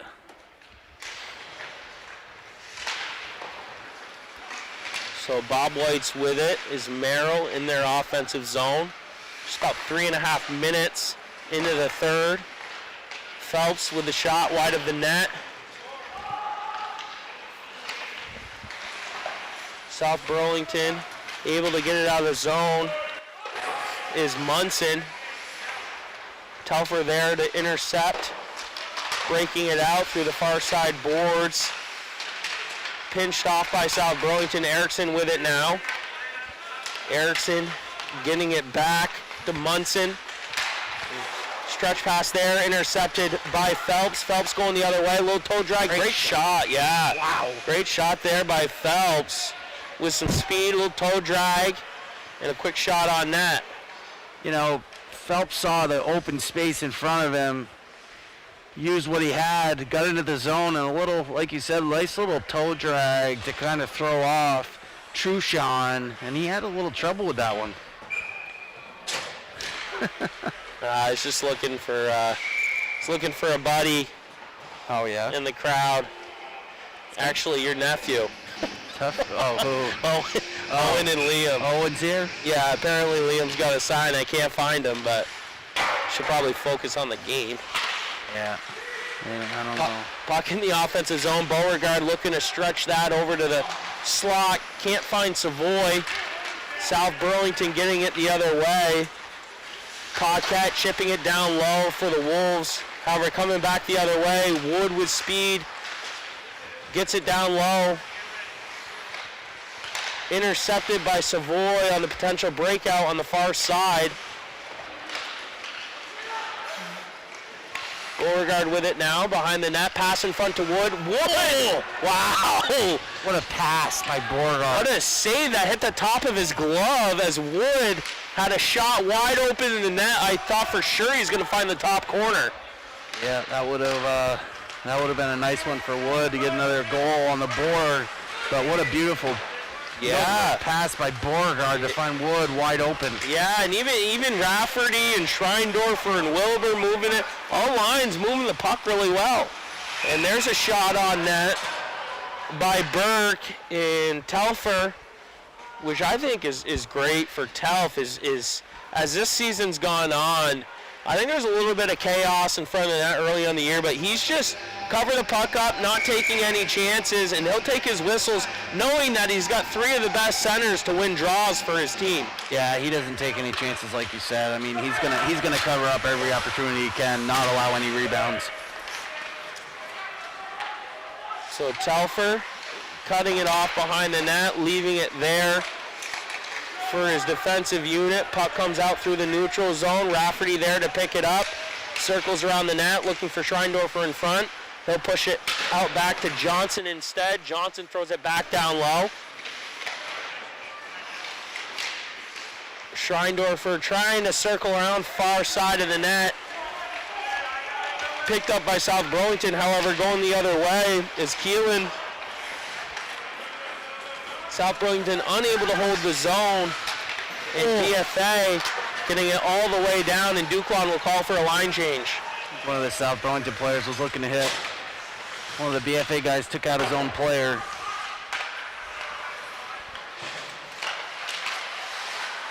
Puck in the slot for South Burlington. Got to be careful with the stick there. Up top to the defense. Passed over, intercepted by Merrill, going the other way. He's got Webb if he hurries. Puck broken up in the neutral zone. Comes down to Johnson. Johnson getting it to Ethan Audie. Ethan making his way around the defenseman into the offensive zone. Down behind the net.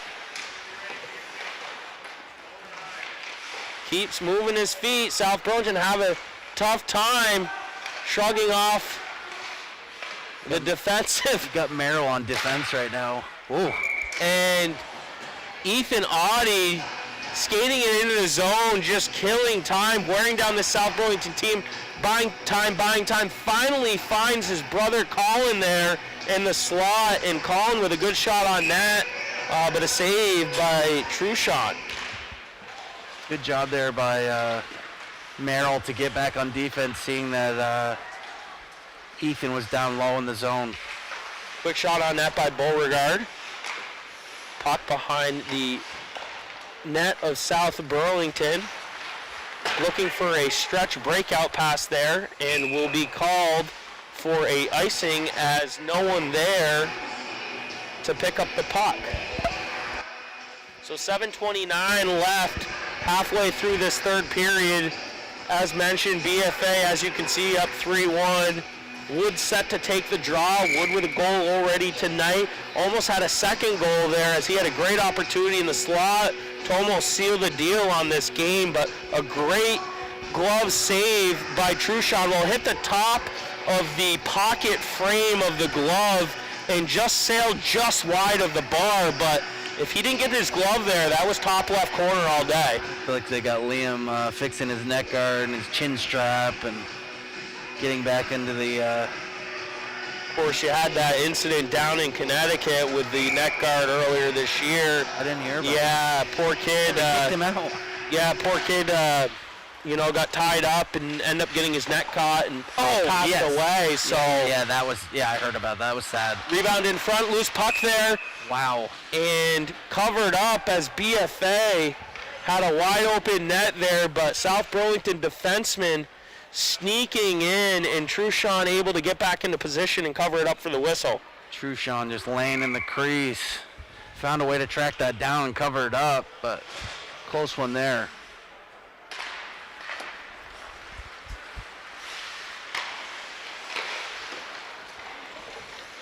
So puck in the offensive zone, second unit out here. Beauregard giving chase.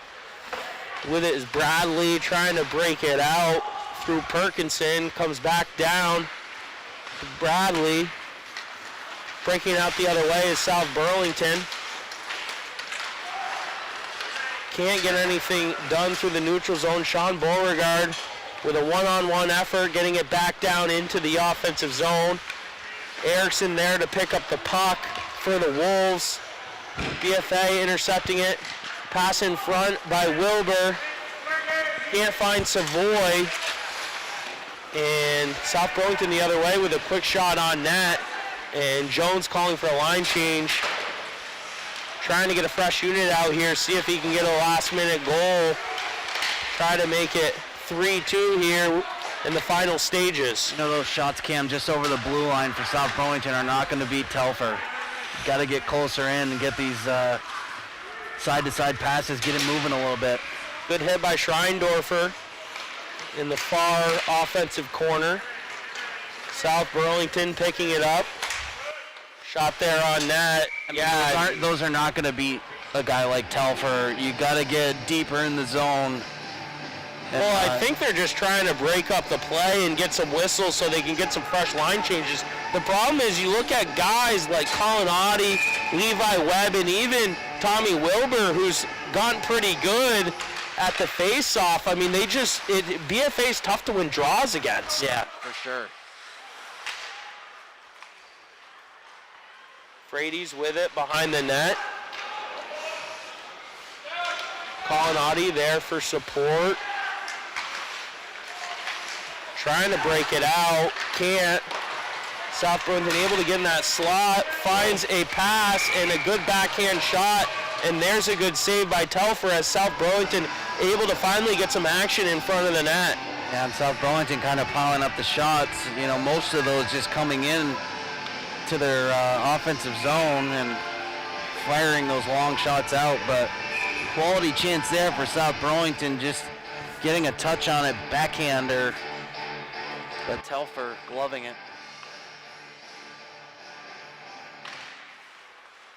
Another BFA faceoff win. Yep. And I think that's something we don't talk a ton about, as there's a there's a wraparound opportunity, and South Burlington getting a late goal here, skating over to the BFA student section, which may be 8 people deep. I was just going to say how there's no students here, but makes it 3-2. Looks like it's Colleen. With 5:23 left, and that's the thing about this South Burlington team we talked about. They just hang around. Well, hey, 5 minutes to go. If anything's going to give you a little momentum, it's a goal, and them trying a wraparound and picking up the rebound, getting it over Telfer's pad on the post, and capitalizing there. Scored by number 4, Rose Colleen. 9:37 in the third period. Unassisted. So Keeleen unassisted there as Savoy just got a shot on net. Wood was there almost for a rebound, but Truchon covering it up. Wood winning the draw, getting it back to the defensive unit. Johnson getting it down low. Wood there to pinch off the breakout. South Burlington, good stretch pass there, dangerous one, but able to find his man in the neutral zone. Turned over by Wood. Wood looking for Savoy, can't find him. Puck comes to Lanphier. South Burlington picking it up. Erickson with it now. Circling back up top, looking for a man. He'll throw that down low. Pinched off by Johnson. Puck comes out. Whoa! And Erickson shoots one down, and it hits the inside of Lanfear's leg and almost causes a funny bounce in the back of the net and just misses the near post there. And South Burlington pouring on the pressure here.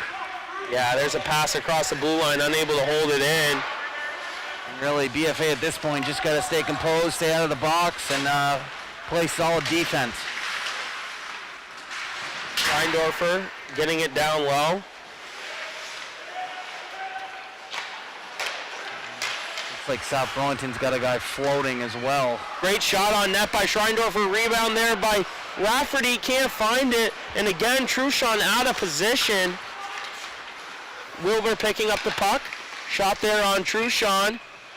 And there will be a whistle with 3:35 left in the third.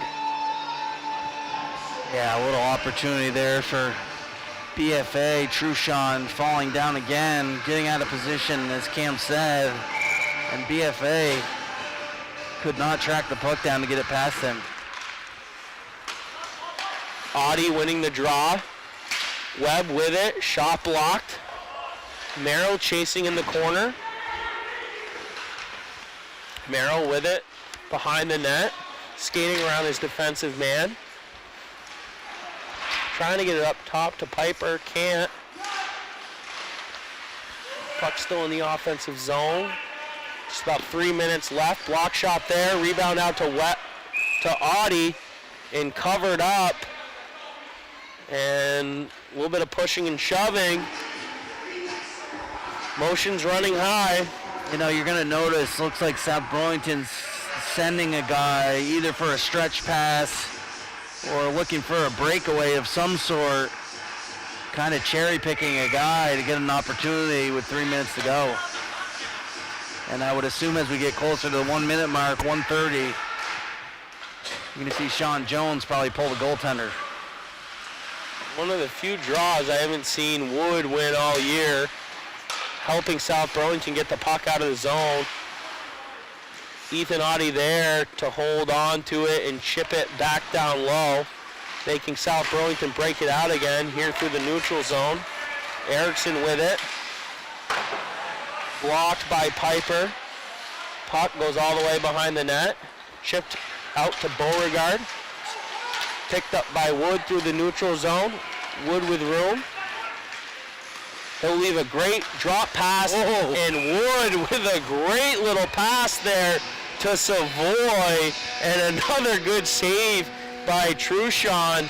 And much like the first line, this second line looking pretty good this period. Yeah, great little drop pass there by Wood to find Savoy trailing in, and he fired one off top of the circles, unfortunately into Truchon's glove. Puck coming out of the zone. Duclaw getting a quick line change, which I think is a good move, getting this first unit back out here.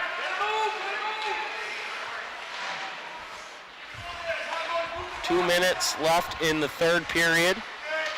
Puck in the South Burlington offensive zone. Frady's killing time in the corner, supported by Colin Audie. Frady's winning that puck battle. Puck comes up top, South Burlington, they throw it back down. Hit there on Merrill. Puck in the neutral zone now. Intercepted by Schreindorfer and Webb. Webb with the puck. Schreindorfer will forecheck. Keep an eye on Truchon. Yeah, good point. Just about a minute 30 left. We got an icing. Yep. Icing called. 121. You love this song, don't you? Ice Ice Baby. And what a song. What a song. I've heard you like DJ this song, or MC it for that matter. Oh, yeah? And a timeout. Good call there. And a good timeout by Sean Jones. Get a little rest here. Get the whiteboard, chalkboard out, whatever you want. Drop some plays. Good parent crowd tonight. Yeah. The parents are numbered well. Students home for curfew. I don't know. I don't think homework. I think the girls basketball team had playing action down in Rupp, Vegas. I think the boys were off tonight basketball. I know the girls hockey obviously 2-0 win earlier against that gritty BC Burlington Colchester girls squad. So yeah, I'm just thinking there'd be more people here, but hey, when it goes from 55 to 5, I know, right? I was down in Rutland 4 hours. I was down in Rutland today. It was about 55, and I think it was. You had a tank top on, didn't you? I think it was about 30 in St. Albans, so yeah, I would have had my shorts on. You took off your polo and just rocked your tank top after. Yep. So BFA winning the draw here in the offensive zone, reaching that minute mark. Wilbur holding the zone. His shot blocked. Came out. Yeah, just barely, and that's going to be offsides. I thought Ethan was able to hold that line, but it looks like that puck just bobbled just outside the blue line, causing that offsides here with 1:01 left in the third. BFA 3-2. If you want a face-off guy to take a face-off right now and win it, here's your guy, Liam Wood, won that one. Yeah, he's been great on the draws this year. Just phenomenal. I think he's only lost 2 this game. Yeah.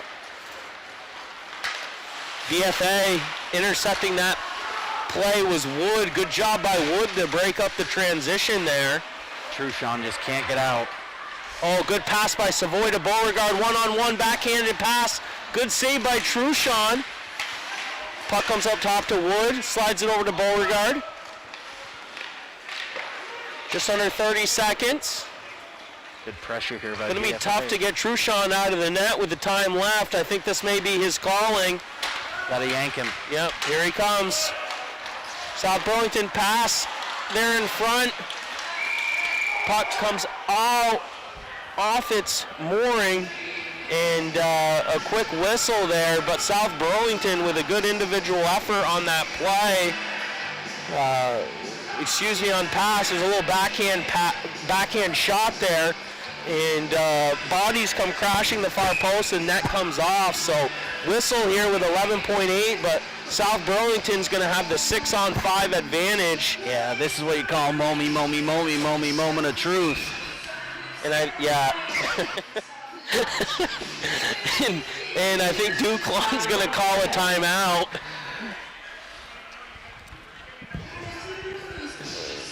Well, not a bad time when you get a face-off in your zone.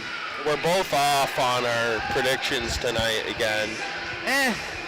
I said 5-2, you said 3-1. No, 4-1. 4-1, yeah. I was close when it was 3-1. I guess, not that it matters, past 2 games, I have, as long as they don't score here, I have guessed the correct goals against. Okay. I said 1 and then 2. Okay. Couple goals shy last game, and I'm a couple goals shy this game for the Bobwhites, but Well, hold on to your hats, folks. I've always wanted to say that. 11.8. BFA looking to lock in that 2 seed. Going to be hosting CVU Redhawks in quarterfinal action if they can get it done here. Looks like Erickson, the captain, set to take the draw against Colin Audie. a lot of guys crashed the net here.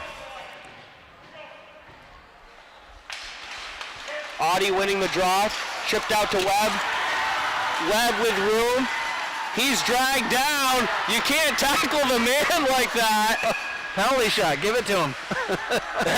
Actually, I think that should be a penalty shot. I mean, he had no stick. Yeah, it is a penalty It is a shot. penalty shot. Wow. Open net, or they're giving it to him. Wow.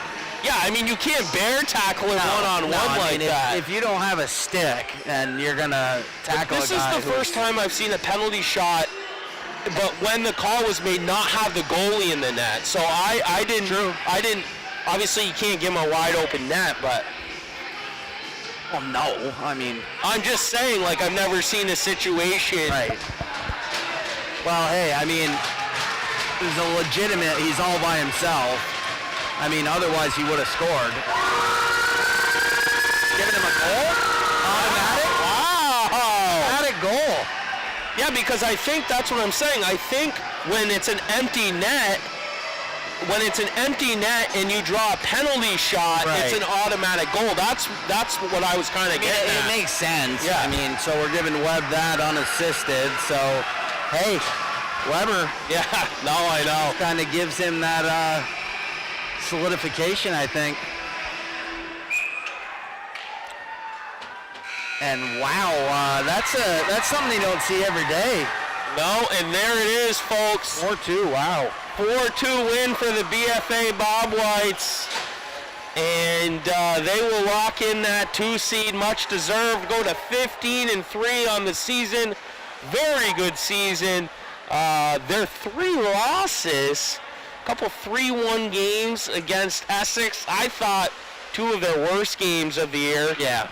And then that you-know-what show against Rice Yeah, it was a with tough all one. those penalties, the issues with the officiating. That game could have gone either way, but other than that, BFA taking care of business. Again, 15-3 on the season. South Burlington going to 8-10-2. Can certainly see why they're in the position they're in at that 5 spot just behind Colchester. Just hung around all game. Right. And, made it 3-2 here late. BFA couldn't put them away. And but great individual effort there by Webb. Gets dragged down by the defender and makes it 4-2 with the empty netter. Again there, they called a penalty shot. But I believe, and, I could be wrong, I think when you're dragged down and award a penalty shot for an empty net situation, it's an automatic awarded goal. Yeah, and it just makes sense to do that. And I think South Burlington could have had a better second period. I think they were just sitting back and didn't have a lot of life. And they came out in the third period, really proved why they're in that 5 spot and why they're a team you got to watch out for, because they really poured it on with shots, and they managed to get that goal and get within one against this solid BFA team. So Webb with that penalty shot goal, I guess you would call it, and Killeen getting that unassisted goal on the third period and no penalties. So a lot of shots Pretty in the clean, second, but pretty clean third. pretty clean game. And you had said, South Burlington was really having trouble getting shots. Yeah. Inside, good quality shots. Everything was from the outside, but like we said, when we saw that last-minute push there, it was Killian and kind of crashing the net and getting pucks in front of Telfer where he couldn't just see something come from the outside and just take the whistle. We said that Telfer's done a really good job of that, especially second half of the year, just being very disciplined, taking whistles, taking defensive face-offs, knowing that Audie, Wood, Wilbur, some of the best centers as far as winning pucks go, you'll take that gamble all day. So, but that's the only way you're going to get really goals by Telfer is you got to have a little bit of chaos. You got to get him moving. You got to get him moving. You got to have a lot in front of him. So that's how they managed to get that goal late in that third period to kind of make it more of a closer game. Yeah, so both of these teams conclude their season. I don't know the results, but again, I went through each team earlier and where they were at, so I'm 100% sure. I know BFA will be hosting CVU in the 2-7, and with that, I'm almost 100% sure that Colchester will be hosting South Burlington. Those were two of the areas where I knew, depending on this game, there couldn't have been really much of a mix-up. So we'll look for both of those games, around that Tuesday, Wednesday, Thursday mark of next week. Should be very exciting. Even more so, that South Burlington Colchester game. So look into that one, folks. Let's take a moment to thank our sponsors: Northwestern Orthopedics, Collins Pearly Sports and Fitness Center, Barrett Ford, JC Image, Handy Toyota, and Corporate Outfitters. If your business would like to be a sponsor for Northwest Access TV sports coverage this winter, please contact 802-782-8676. Just a reminder, Northwest Access TV is a non-profit organization. If you're enjoying the sports coverage throughout the year, please consider making a donation. Just visit northwestaccess.tv/donation. And it is that time. Northwest Access Player of the Game. Early we weren't really sure exactly who we were going to give it to. Frady's early was, how to draw the penalties tonight. He stayed very disciplined. And another great game for Levi. Yeah, Levi, 15 penalty minutes on the season. The only one ahead of him is Savoy. So, yeah, one of those guys that he takes penalties, but he's a gritty player. He also draws penalties, He also too. draws a lot. He probably draws more, twice as much as he takes. So, you want a guy like that on your team. You want a gritty guy like that. So, yeah, it's... Well, it's a tough call here, we'd like to give it to, Yeah, we'd like to give it to everybody. We can't. But, one shirt. Unfortunately. But, yeah, I think Levi had a great game and well-deserving of the Northwest Access Showtime Player of the Game, sponsored by Corporate Outfitters, and give an honorable mention to Liam Wood for sure. Yeah, so Levi, good job. Great game tonight, buddy. Super proud of you. With that, again, we'll be looking to make an announcement once we know a date and time for quarterfinal action. BFA, your 2 seed, finishing out the season 15-3, hosting the CVU Red Hawk team, which I believe was 6-10-2 going into tonight. Yep. I'm not sure how they made out, but look for that on our webpage or Facebook. So we will get you that as soon as we know. With that being said, Cameron Wood alongside Jason Bliss. BFA Bobwhites, your winners of 4-2 against the South Burlington Wolves. Good night, folks. Thanks, folks.